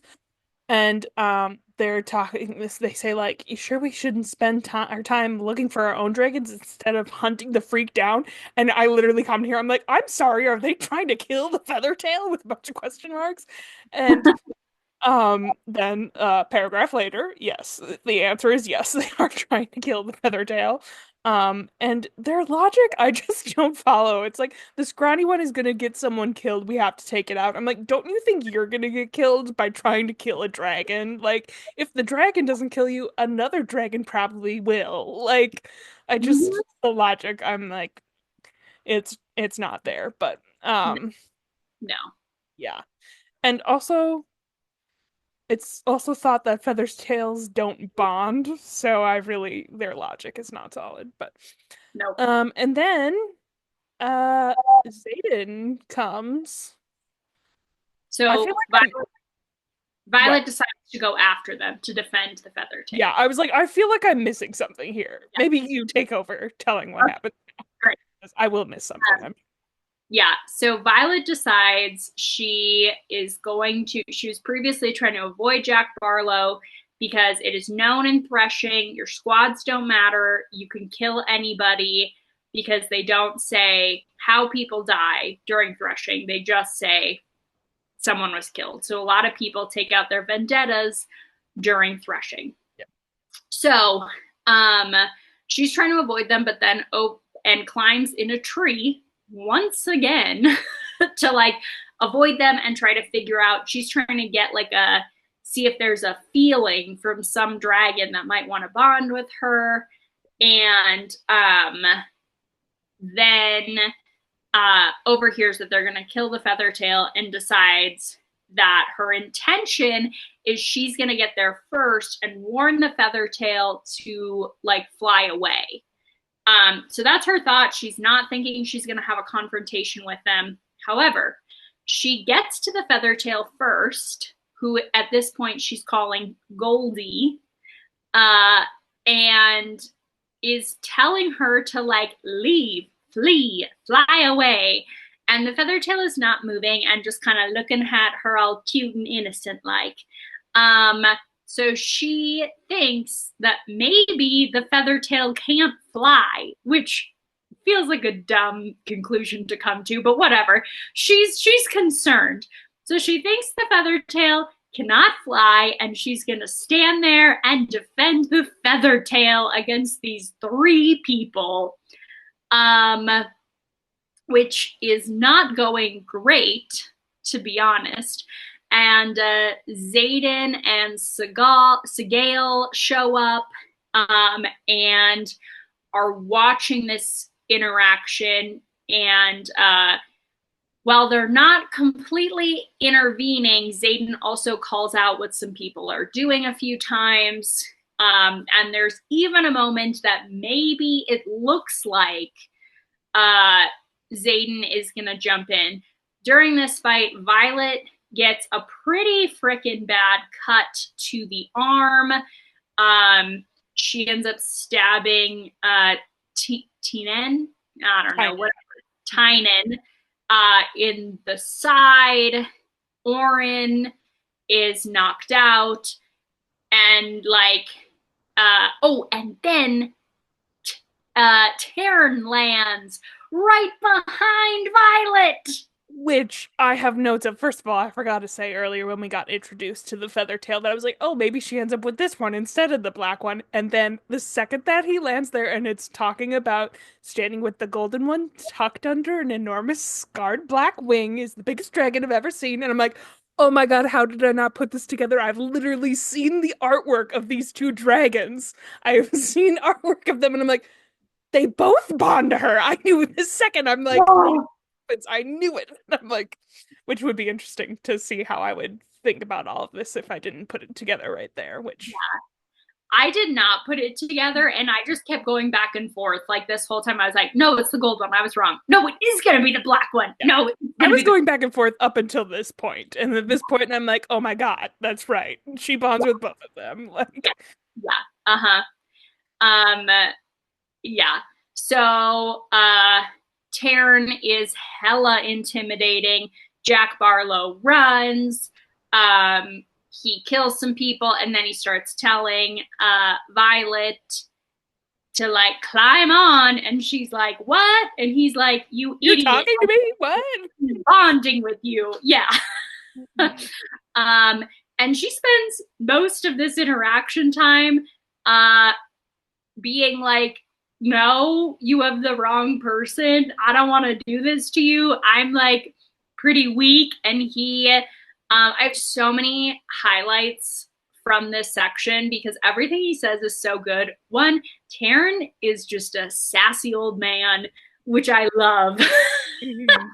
But then also just he's like, I know exactly who and what I chose. And like, he like talks about her like the strength of her courage mattering more than physical strength, and her being the smartest of her whole year, and all these things that are so cool that he, you know, chooses to bond with her. Yeah, so super cool. Yeah, it's just so sweet. Also Taryn's personality and him speaking to her is so funny. It's so funny. I know. I really like the like comic relief that there is in this because it's like very realistic the way that it's tied in there. Like, yeah, I like how it's done. Okay, then we just keep going because then Taryn has to fly with Violet to the flight field where they announce who your bonded dragons are. And this is problematic because not only does Violet maybe not have the leg strength to ride any dragon, slash, you may remember she had to use the dagger to climb up the wall. um, so this is a little problematic because Taryn is significantly larger than any of the other dragon options. He's like the second largest dragon on the continent. So this is a big deal. Um, and Taryn actually accommodates Violet. Both he stretches out his leg to make a ramp for her, and then ends up using his magic to hold her in place. Um, yeah, which I will say there's a whole lot we've already gotten into and we'll keep getting into of Violet insisting he does not use any of his power to hold her in place because they're going to need all of his power for battle. Um, but like also I just, again, people make so much criticism that like Violet doesn't seek any accommodation, and this is such an example where she does get accommodation from her dragon. Like Yeah. every other dragon lets their riders just die, and he keeps catching her because he knows like her spirit is strong and it's not about her disability. And like he can see that even if other dragons can't, and he doesn't really care as much what the other dragons think. So, and we'll get into it more later. There's more coming up around this, but yeah, I just, again, I don't support that specific claim, although I get it to a degree Yeah. where people are coming from. But yeah. My next note was on like when they land in the field and like that he does that to help her get off, and it talks about the other dragons muttering and he says just to ignore it. And I did have a note there. I'm like, oh, why is he like willing to like accommodate her when the others aren't? But when you put it like that about it being like for her pain and the stuff that she has going on, it makes more sense since he also like picked her because she stood up for injustice and it's the same kind of thing. So that does Mhm. that checks out.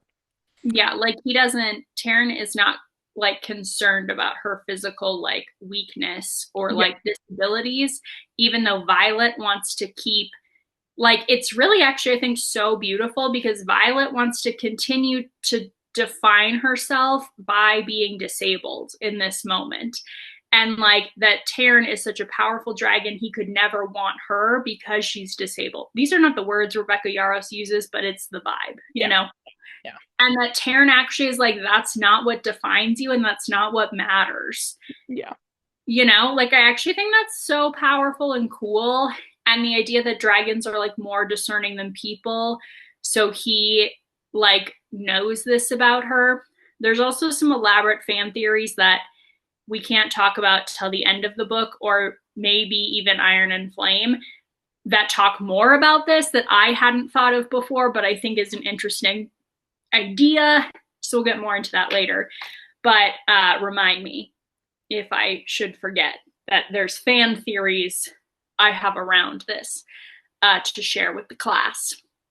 But yeah, I think it's also fine if none of the fan theories around this are true and it's just the idea. And in fact, I like it more if it's just the idea that Taryn's like, no, like, I know more than you. Stop trying to define yourself in this way. That's not who you are. You Yeah, know? I did. I really like that like one of the first things that we hear from Taryn is when Violet is talking about all these things that dragons are supposed to seek out in people, and he's like, "Oh yeah, tell me more about what I should value." And I'm like, "Ooh, I like him." Like, Mm-hmm. He's so good. Oh, he's maybe my favorite character in the series. Like, yeah.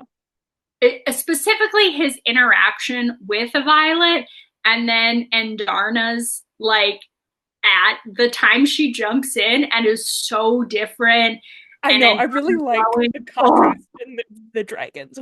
I like that. It's fun. it's so good. It's so fun. I love all of them talking. Oh, okay. Well, now we're on the flight field. Violet has descended and a bit of chaos ensues. Well, first, her mom's the worst and is Yeah. just ignoring her. Very Well, frustrating. I didn't even get annoyed at the ignoring her. I got really annoyed when she goes up to tell the dragon's name, and her mom specifically says to the person to not say it because she can't say it until Violet does, because only a rider knows their dragon's name. And I'm like, oh, she just doesn't believe that that's actually her dragon. Like, Mhm, fuck her. Like, mhm. Yeah, yeah, it's true. I could see again like she is trying to make absolute no doubt to people that Violet deserves to be there, but that's not really how they're casting her, you know? Like it's and that's absolutely not how Violet took it either. no, it's not, you know. So yeah, And it is possible so that she's misunderstood, but I don't like her right now. her whole belief around her mom and everything we know is that her mom is just so severe. We don't Yeah. understand her motivations, but she's like so severe. Well, she even said I highlighted it, but we didn't talk about it in chapter 1 when we learned that Violet's dad is dead. She says it by saying, "Well, he's dead, so I don't think he'd have much to say on it right now." And I'm like, "All right then." So, Yeah, that do be Lilith. yeah.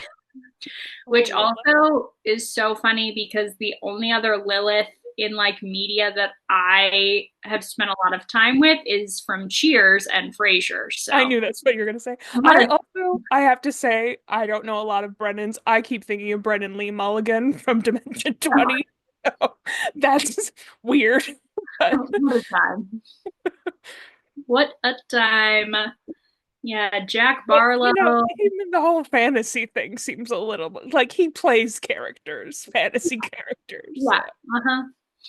But That's yeah, so funny. that's funny. But Yeah, yeah. yeah.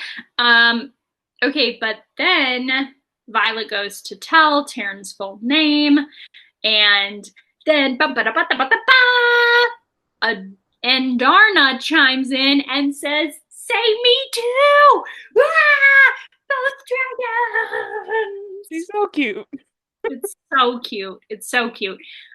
We didn't mention, I skipped over it because I was too excited. But, and Darna also says before this, because Violet obviously realizes she can fly because she follows them. And so then Violet, when they land, is kind of lecturing her and being like, hey, next time somebody comes to try to save you, maybe actually flee. Yeah. And then Darna says to Violet, maybe I was trying to save you. And then Violet is just like, oh, you silly Feathertail, you're not supposed to talk to people. I just made a comment there. I'm like, come on, Violet. How are you not realizing this? Yeah, yeah. Yeah, but then so she says both, throws everyone into chaos because all the people need to talk about it. Um and then As if the people have any decision-making yeah, authority. as Taryn points out, they have no control who dragons bond. Yeah, I really like the way that magic is done in this series. Like, I don't know. Like, and I like how powerful the dragons are. Like, because I feel like, I don't know, I think I've just read a lot of Fae stuff recently, and it's like they're the huge, most powerful things, and I like that it isn't the main character that is like the most powerful being that there is kind of thing. And but I also like that they have like some inherent power because they talk about how the power is based more off the human than the dragon. So I think it's cool world building stuff. I like it a lot. Yeah. Yeah, I like how Fourth Wing, and we learn even more about the magic lore because we'll get more into the wards and stuff. Um, Later, I think primarily in Iron and Flame is when we learn like some of the deep lore of the like country and the war and stuff. Um, but I think it's really cool because the magic is based on like this mythical creature, and it's not a hard magic system necessarily, like, but there is a lot of really cool stuff because it's more limited. And I am with you that I feel like specifically with like Fae magic, because they're like just magic people almost, is kind of the vibe. And Fae can be like all these different things, and there's all these branches and spirits and fairies, and then it can be like, and the world is magical and the Fae are magical and there's magical objects, and it just can become like a lot of like magic fixes everything really quick. Yeah. um and similar, like when you look at something like Harry Potter, a much simpler magic system that has more rules than like, A Court of Thorns and Roses, but it's still like there's magical objects and magic in people. And, like where I like this is more like concrete, like people are not magic, there's not magic things. Dragons are magic, and they choose to funnel their power through the bond with their riders. And depending on who the rider is and how much magic the dragon has, that's what then creates signet powers, I think it's very interesting. Yeah, I like it a lot. Yeah. Yes, this is also the Dragon Council is our first mention of the word Empreen, which is the name of the whole series, is the Empreen series. Is that pronounced? I thought it was Empyrean. Oh, great. That sounds better. Probably Empyrean. That makes more sense. I think it is. Yeah, that's how it's spelled. Great. Empyrean. I also could be wrong, but that's how I was pronouncing it. But I feel like I've heard people talk about the series, and so maybe that's, who knows? Whatever. We'll look it up later and correct it for our next podcast. Either way, we learned that is the name of the Dragon Council. So yeah. And like the meeting of the dragons who decide the laws. And we learned that is all secret. And don't get to know what's going on there.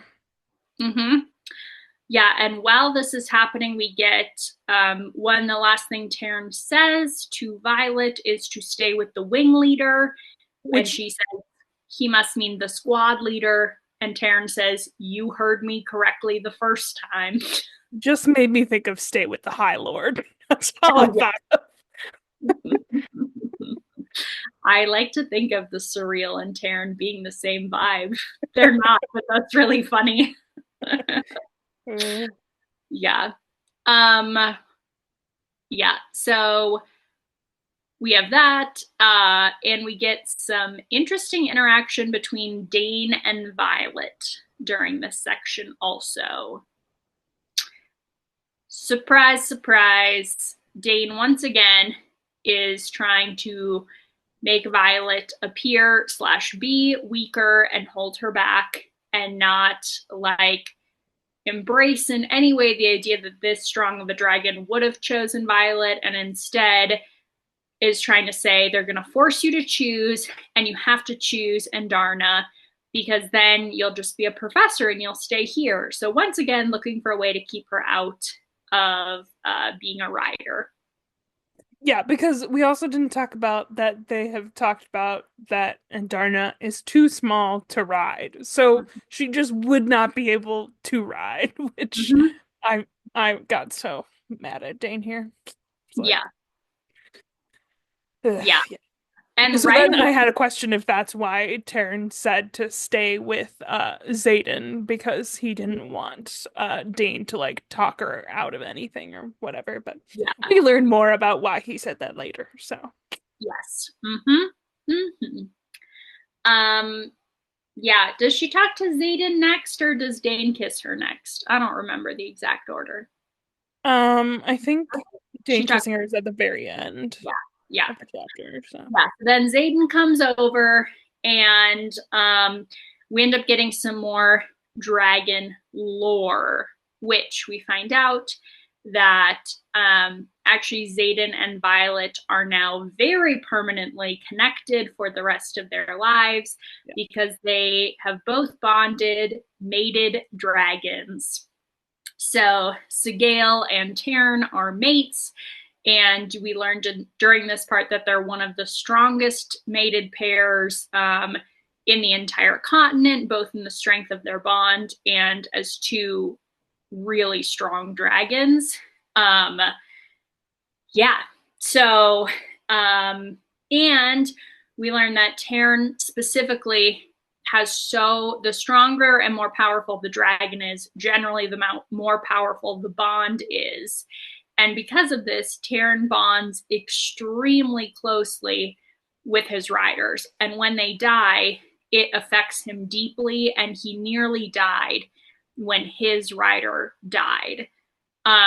We had learned previously, I don't know if we've already covered it, but if a dragon dies, the rider automatically dies.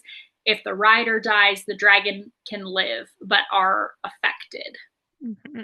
So we learned that Taryn is more affected than other dragons because he bonds so strongly. And so then we get this little web of connections of how everyone could die. Yeah. I also pointed out here, I was like, oh, because of this whole mated thing with the dragons, I'm like, Xaden and Violet are 1,000% gonna get together. I was like, it's happening. Like, I'm so sure of it at this point. So it's a solid yes. Solid yes. Yeah. Yeah. If my wasn't me comparing him to the Bat Boys earlier didn't already give it away. Yeah. I mean, I was pretty sure from the moment we met the character, only because his eyes were Onyx. That's literally like the initial thought that had me. So if Onyx Storm hadn't come out yet, I don't know if I would have put it together.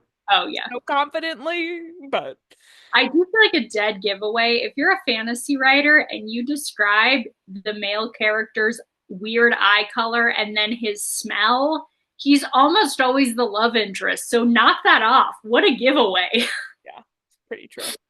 Yeah, we don't know what Dane smells like, so he cannot be the one. He cannot. He cannot. I did recently see a person I follow was specifically looking for perfume that would make her smell like an old man in a study. And so they were getting all the recommendations. And one of them was specifically, then she talked about like a bunch of these recommendations were if you want to smell like Xaden Ryerson. So funny because he's like smoke and leather and something else that fantasy men. Oh, mint. Mm-hmm. Yeah. Yeah. So she had a couple Xaden Ryerson perfume options. So Oxford Lemon, shout out if you want to go find that content. Yeah. So, yeah. Anyways, giveaway. But we find out the web of AKA if Violet dies, it's likely Taryn could die. If Taryn dies, that bond then would affect Sigale, who then could die, which would then kill Xaden. AKA, if Violet dies, Xaden will maybe die. This is a very important thing moving forward. Yeah. So, yeah. And vice versa. If Xaden dies, Violet could die. And in fact, that's even more likely because Taryn is the dragon that is much more emotionally invested. And so losing one of his two main bonds, which are his mate and his rider, could like dramatically affect him. So that affects a lot of character dynamics moving forward, as we'll see very shortly. So, yep. Yeah. I also am just putting this together. So I think we're ready for when like Dayton comes in or whatever. Yeah. And they're talking about like if he would break the rules to save Violet's life. And then it says something about how Xaden had taken a step right before Taryn had landed. He had moved toward her. And I'm like, so is it being implied that Xaden was about to break the rules to defend Violet before Taryn came, which it obviously that is what that was. But Yeah. now I'm questioning if he knew at this point that Taryn was bonded to her or not. Like, was he doing that for self-preservation or for her, which is not something I had thought about until just now. But Yeah. Yeah. yeah. I do I do think we know based on the information. I think we can make a good guess that he was gonna save her because he specifically says to Dane, which he could be lying to Dane, but this is all the information we have at this point. He specifically says, because Dane is accusing Xaden of interfering, and that Xaden called Taryn and purposely had him there, knowing he would pick Violet. Like he's accusing him of interfering in this whole process, and that Taryn wouldn't have gotten involved. And in some way, this is true, not because of Xaden, but Taryn wouldn't have gotten involved, except for what Xaden points out is you shouldn't, he says to Dane, you shouldn't be asking if I interfered. You should be asking if Sigale was there and who she talks to, because she, and then he talks about Sigale hates a bully and is so mad at these humans for interfering, but maybe because she's bonded to Xaden, does not feel she can interfere. They don't say that, but I'm like, she could have just friggin' toasted him, but she doesn't. Anyways, so she calls Taryn through their mental connection. He then shows up to land to take care of these three guys and to protect Andarna. Yeah, which maybe she calls him to be like, she couldn't protect Xaden, Violet, and Andarna is the thought, but I don't know. Either way, she's the one who calls them, and then Xaden says that Sigale did not think, she didn't call him thinking Taryn would bond Violet, and like that was Taryn all on his own, made that decision in the moment. Yeah. So I think Xaden doesn't know. That was Okay. a really long way to say that, but I think Yeah, he doesn't know that Taryn's gonna pick. I did kind of forget that detail that he specifically talks about that he didn't know that Taryn was going to do that. Mm-hmm. Yeah, yeah, yeah. Very. It's. I don't know. It's very interesting. I know we get more information later that I think will help with some of this, but I honestly, I don't know. There's so much. There's so much. I know. I have a lot of thoughts. I also have thoughts coming up with one of these next chapters right before the end where I have so many questions about what's going on. Uh-huh. Yeah. But Okay, well, the chapter ends with Dane kisses Violet. Violet is like, finally, the moment I've been waiting for years. I've been so into Dane. Oh, shit. JK. There's nothing here, and I don't want this anymore. Done. And that's where that chapter ends. yep. Yep, yep, yep. So, yeah. The next chapter opens with breakfast in the cafeteria, and we see a ton of dynamics changing between like the relationships of different characters.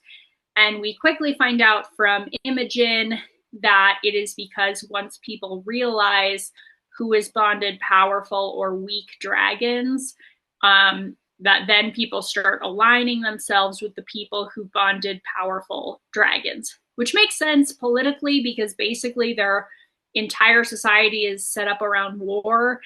And if you get more powerful signants when you're with more powerful dragons, and the more powerful dragons end up being in leadership positions for like the war, which runs their entire society. Like, imagine being in like college or high school, and then all of a sudden, like, it flicked like a rating of how powerful the person's end career was going to be above them, and you all knew you were all going to work at the same company. Like, how much would that change the dynamics? That made me think of the episode of Community with Meow Meow Beans. Yeah. It's immediately where my mind went when you were describing that. And that got weird. It got real weird. It got really weird. Yeah, true. True, true. Oh, yeah, and basically it got weird. It got weird. Jack Barlow gets pushed out. People don't want to sit with him anymore because he is with a smaller dragon. I also, in this moment, like, I thought it was because he had gone against Violet, because, like, he's been so open about his beef with Violet, and now she is the most powerful dragon. So I thought it was initially that people were just trying to like align themselves more with Violet, but um Imogen says he specifically makes some comment, or maybe it's one of the other people. Anyways, but basically says like, yeah, he's having his small dragon, hence why he's having so many problems today. Yeah. Yeah. So yeah. I also have a question here. I think it's when Dane comes in and she's talking about like him knowing that her fate is tethered to Zayden's. And I just had a question. I'm like, doesn't everybody know that, or is it not common knowledge that their dragons are mated, or people aren't I aware of think I think everyone knows. I that? think Okay. it's like public information. Violet's just putting it together that everybody knows. Okay. Yeah. Yeah. Gotcha. Mm-hmm. Yeah. Because do we find out more about things with Imogen, right? We find out in this section we read, like why all of a sudden she's like helping train Violet and stuff. I mean, yeah, that Zayden asks her to. Yeah. Oh yeah. Unless Mm-hmm. there's more to it that I'm I not. mean, it's the same. I don't think it's spoiling anything. It's like a leap you could make, but essentially it's like you if you noticed all the people that suddenly sit around Violet, it's all relic kids. Yeah. And the idea that they're now all of a sudden this whole group, because Zayden is such a leader to them, and we know like training the first years and all this stuff, and like Zayden's kind of in charge. So then all of a sudden they are protecting Violet Yeah. because I'm like, I feel like we know that. Yeah. Yeah. Yeah. So yeah. Um yeah. So everything's moving around. Then we have the first flight class, which does not go well. I don't know if there's anything else you want to add in there. Just a note of Dane talking to Violet saying that um like what happened didn't shouldn't have happened or whatever. And she clearly is on a different page thinking, oh yeah, we should just be friends. And he's thinking, Oh yeah, oh, this is kind of against the rules, but not really. But I don't want to risk my future leadership opportunities. And I'm like, oh fuck Dane. So, yep, yep, I don't have yep, a lot. yep. What a time. Um, yeah, in the flight class specifically, Violet is annoyed that Taryn wants to be number two in the flight formation because that means everyone will be watching her, the literal entire rest of her class. Um, but Taryn says it's such a huge concession for him to even follow this one dragon. But because it's her teacher, he thought that was best. And I just love this, like, I like the balance that Taryn has of being like, he wants to accommodate Violet when it comes to her like physical abilities and even gives in and lets them as a pair look stupid in front of the other dragons. And like, that's okay. But like some of her like mental stuff and her like beliefs about herself, he gives zero slack. He's like, I am a powerful dragon. You bonded to me. That means like if I chose you, you have worth and you need to get over these limiting beliefs. End Yeah. of story. No compromise, you know? I feel like Taryn does tough love in the right way versus her mom. I don't like the way she does tough love. No. Yeah. Yeah. Because it's like he gives her like the things that he's firm on are like that she should have a higher self-worth. The things he's willing to flex and even like at the cost of his own image are things about like her physical abilities, you know? So yeah. Anyways, so they have that, and this is where we get into the whole dynamics of how much Violet insists that he shouldn't use his powers to hold her in place. And so then he's like, all right, well, and drops her and picks her up again, and all the dragons are in the back yelling, for fuck's sake, because they're, uh, like baffled that Taryn would choose a rider who could not stay seated. So yeah. Then we have Imogen training. What a time. Yeah, so I'll just fill in what I have.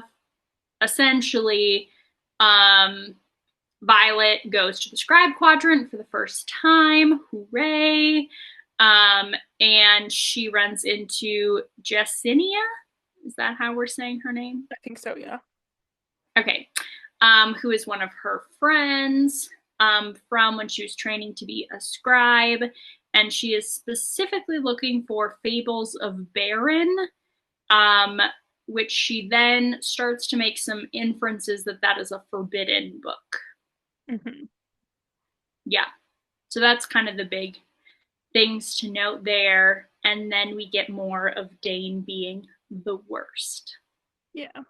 I also have a note about she says something about Xaden watching us and she feels a tingle in her scalp and she mentions that a lot and I'm like, we're gonna get an answer at some point, but I don't know what the answer is and it's driving me crazy.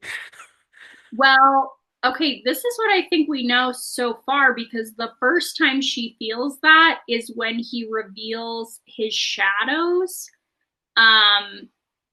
Like his shadow powers, and it's when the shadows come over to her is the first time she says a tingle in her scalp. So I think it's like a signal that like the shadows are there like with her. Gotcha. That makes sense. I was trying to, I literally looked up like the words tingle and scalp trying to figure out when it first happened to figure out like what the answer was exactly, but I didn't find that, but that makes sense. Okay. Yeah. Yeah. So I think it's just referencing like Xaden either being able to hear or knows what's happening in those moments because his shadows are listening. Sure, sure. Mm-hmm. And then I also have a note about Taryn like having a reaction to Dane when he approaches, and I'm like, why do I feel like Dane's gonna end up becoming her enemy because of this? Because I feel like the 100-year-old dragon probably has a pretty good read on people. I don't know. Just thought I had, but yeah, it's a thought that I'll say nothing about. Yeah, sounds good. Yep. Yeah. Some things go down with good old Dane. Yep.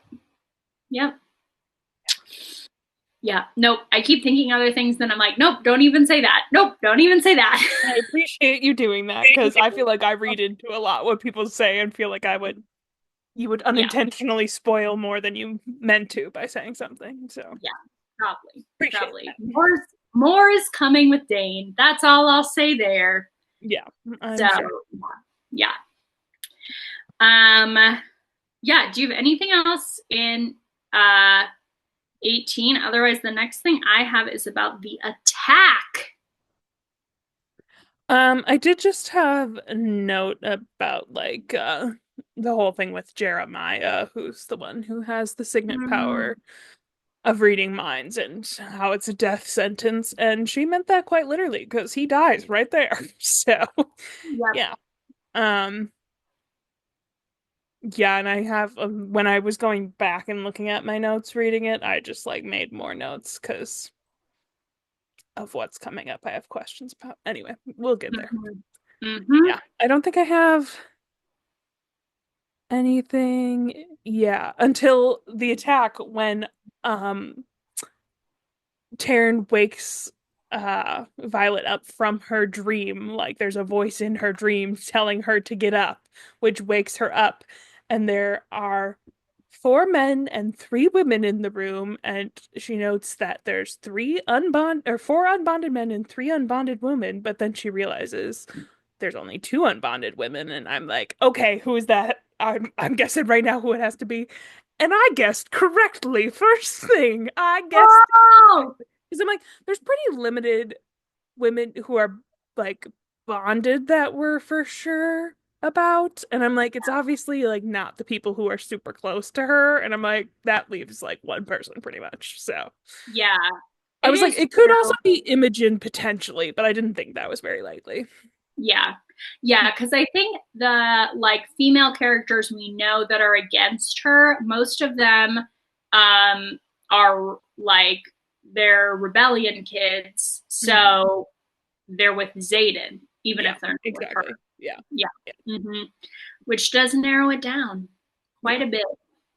I couldn't remember her name, but I said the wing leader that had a thing with they. Yeah. Amber Mavis, Yeah. once again, Yeah. worst. Yep. Yeah, so there's an attack. Xaden ends up saving her. Hooray! Good job, Xaden. It's very dramatic and brutal. Surprise, surprise. Um, yeah. And she can freeze time now.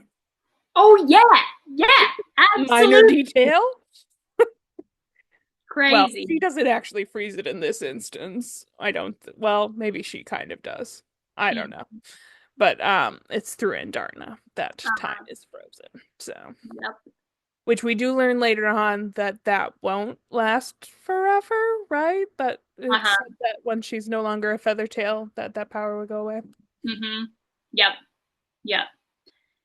Yeah, which leads them to have so Violet and Xaden meet with their dragons to figure out like what the hell just happened.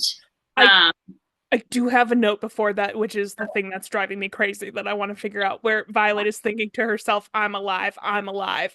And then Zayden's like, yeah, you're alive. But she didn't say it out loud. And I'm like, can he read minds? Can he just read her mind? Is it some weird bonded thing? I have so many questions. And looking back at my notes, I was trying to figure that out, which that was what I was talking about when we were talking about Jeremiah, because I'm like, does Zayden have that ability or is it and is hiding it intentionally, which I don't know if it's something you could do because Jeremiah was kind of freaking out and saying everyone's thoughts out loud. So I don't know if that's something you can actually do or if it's something where he can only read her mind or if he even knows that he can read her mind.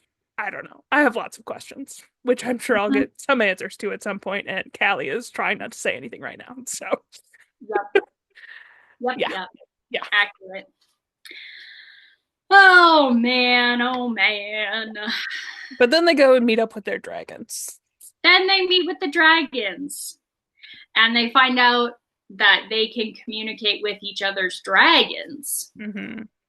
which is big in this section. I know. So that's why I was like, oh, so it's probably connected to that, but then why can't she read his thoughts? So things that I have questions about that we'll get Mm-hmm. answers to at some point, hopefully. Yep, yep. And this is where we find out about the feather tails being babies, Yeah. which is huge news. Huge news. Yes. Yeah, and so then we find out like Andarna gave her the power to freeze time. It's going to go away when she is not a feather tail anymore. And we find out it has like a pretty big cost to Andarna too, right? Like she's really tired. Yeah, yeah. And I like Yeah. the line that she said was that nature likes all things in balance, which I made a note and I'm like, I'm assuming that means small dragon equals big power. So yeah.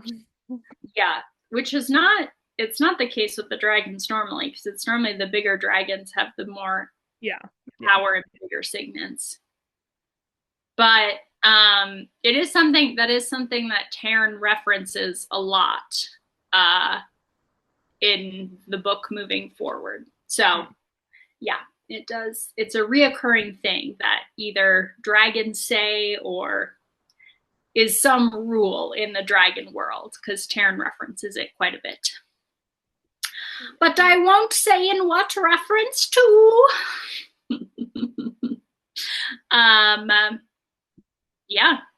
Anything else you want to add during this section? I Otherwise, had lots of notes of reading into all the little things about him potentially being able to read her mind. So I how have it's all lots of notes.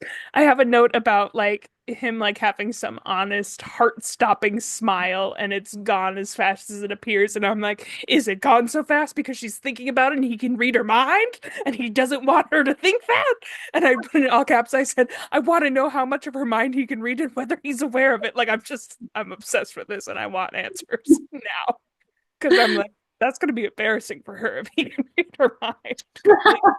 So, so true. but also So I'm true. like, couldn't he essentially read her mind because he can read Taryn's mind, you know? Or no, he can't read Taryn's mind. They just can communicate. I don't know. Anyway. Yeah. Yeah, there's telepathy, Yeah. not mind. Yeah. Yeah. I also had notes here about just how much I was laughing because I don't know. So I have uh what's it called? The Audible Unlimited, not Audible Unlimited, Kindle Unlimited. And so both of the first two books are in Kindle Unlimited, so I didn't have to pay anything for the book. So I decided to pay for the audiobook on Audible. So I've been like reading and having it playing while I read because it just helps me concentrate more because that Mm-hmm. problem. So I've been listening and um reading along, and I'm not sure if it's just the delivery of the lines from the audiobook, but Violet's like intrusive thought she has just has me laughing so much because I just like I highlighted a line here where she's talking about um how Zayden had some trouble like controlling his powers when he first got them because they're talking about like would you give a toddler your signet or whatever, and Mm-hmm. she says it's odd to imagine Zayden ever not being in control. Hell, I'd pay good money to see him lose it, to be the one he lost it with. Nope, I shut that down immediately. And I'm just like uh, So funny. Her like insisting to herself that she's not into Zayden is yeah. so funny. And then when Taryn gets into it too, it's just yeah. Uh-huh. I I know. enjoy the comic relief in this series so far. All of Taryn's romantic advice is hilarious. I'm really curious to see how that all goes going forward because I imagine it's just gonna get weirder. Like, I Yep, don't it is. know. Yeah. Yeah, the four of them, the dynamics are some things come up. I'm a little concerned to think about that, but whatever. We'll see when we get there. Yeah, Uh, uh-huh. It's a time. Yeah. We do learn Zayden cannot communicate with Endarna. mhm. It's specifically through the mated bond. So yeah. Um, yeah. Okay. My next comment is about Liam being uh Violet's bodyguard now. Mhm. Um, yeah, so that happens. Violet protests it a lot, but basically all the Relic kids are like, too bad, Violet. We like Zayden enough. We don't care what you want. So, yep. Um, and then, do you have anything you want to add before Zayden's speech? No.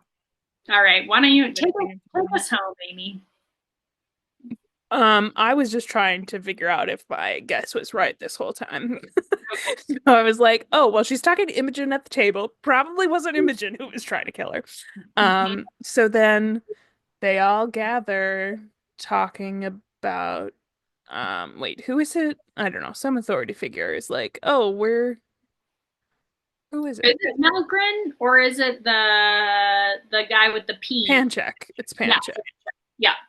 Um, and so he calls everybody and it's like, oh, somebody broke these rules in the codex, and we're talking about this right here and now, kind of thing.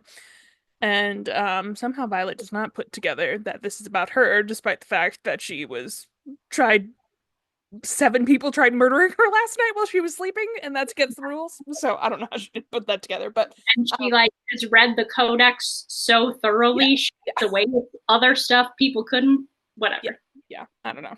Uh, So then he calls Zayden up there because Zayden is the one who accused someone of breaking it, and he says that it is Amber Mavis who broke the rules, and then Dane turns and is all like, Violet, why aren't you telling them it's not true? And she's like, 'cause it is true.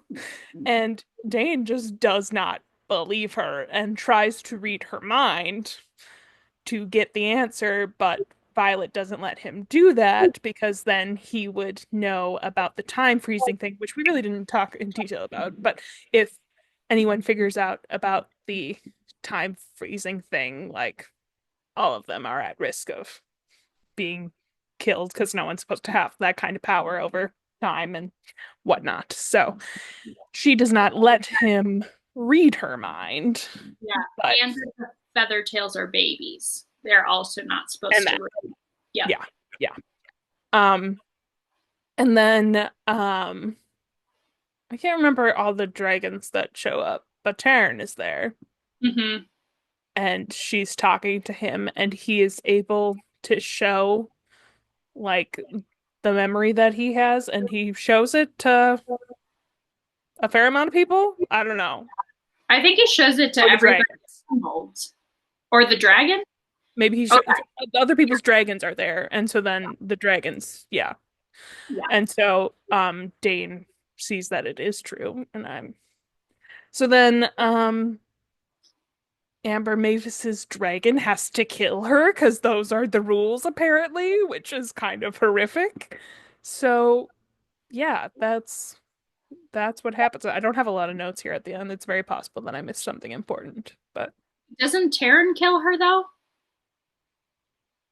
I thought it was her dragon that killed her.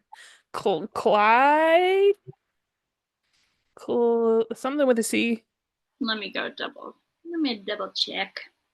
I was pretty sure it was It could Clyde. be. Yeah, Oh, it is. Great. I think so. I mean, yeah, here Violet asks Tarrant if they have to, but I think she says, "Do you have to?" But I think she's talking about Yeah. because why would it be? No, Oh Taryn no, it killed is her. Tarrant. Yeah. I was confused about that then. Yeah. That's okay. I Okay, think it makes so more Taryn does sense. it because Amber was trying to kill her. That Yeah. makes sense. I Yeah. thought it was saying that Clyde had to do it, which I was Yeah. like, that's horrible. Yeah. I was like, Okay. wait, Clyde does it, and then he screams because he I like know. I felt was so bad. trying It's to, yeah, I was reading too fast, clearly. So, yeah. Yeah, so Violet tries to talk Taryn out and doesn't want to kill Amber. And this is another scenario where he's like, hard, I am an old, powerful dragon. This is how it is. This is yeah. what she deserves. So, yeah. And Yes. that's where we end. Yep. You can see where the internet, so to decide the chapters, Amy did the math on like the pages, and I was trying to look up what happens to know what would be like a good place where we'd have a lot to discuss. And you can see where this was a good climax to end on. Mhm. So, yeah. I'm really glad. I would have been so mad if it ended like a couple of chapters before where it was the whole her almost dying thing because I was like, Kelly said it's gonna leave on kind of a cliffhanger, and I'm like worried how much of a cliffhanger it's gonna be. But Yeah. Yeah. this is a tolerable cliffhanger. Yeah. I didn't want to do like one chapter earlier. Yeah, yeah, Also, because Rebecca Yarros ends her books on such cliffhangers, we got to do what we can to not be like every week yeah, insane cliffhanger. yeah. Oh, yeah.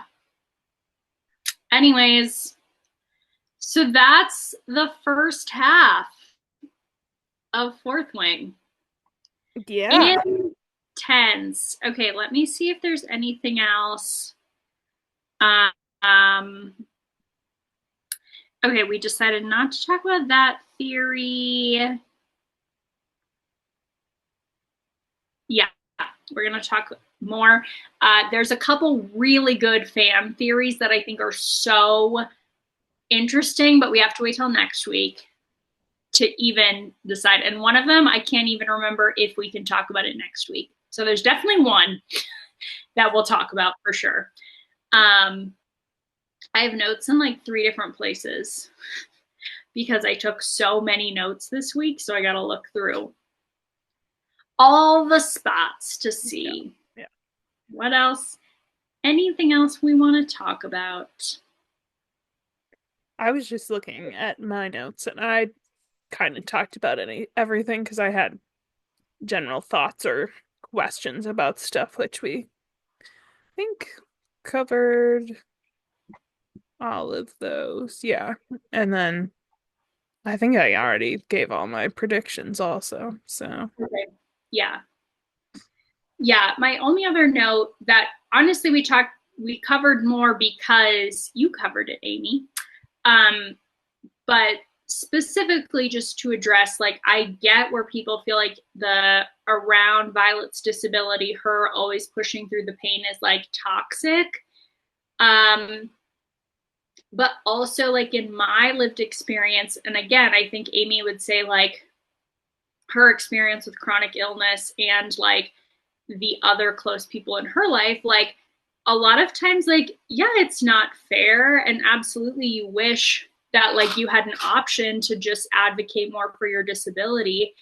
But I've been in lots of situations in my life where people just didn't give a shit, and it was like, figure it out and tough your way through, or you aren't going to get this opportunity.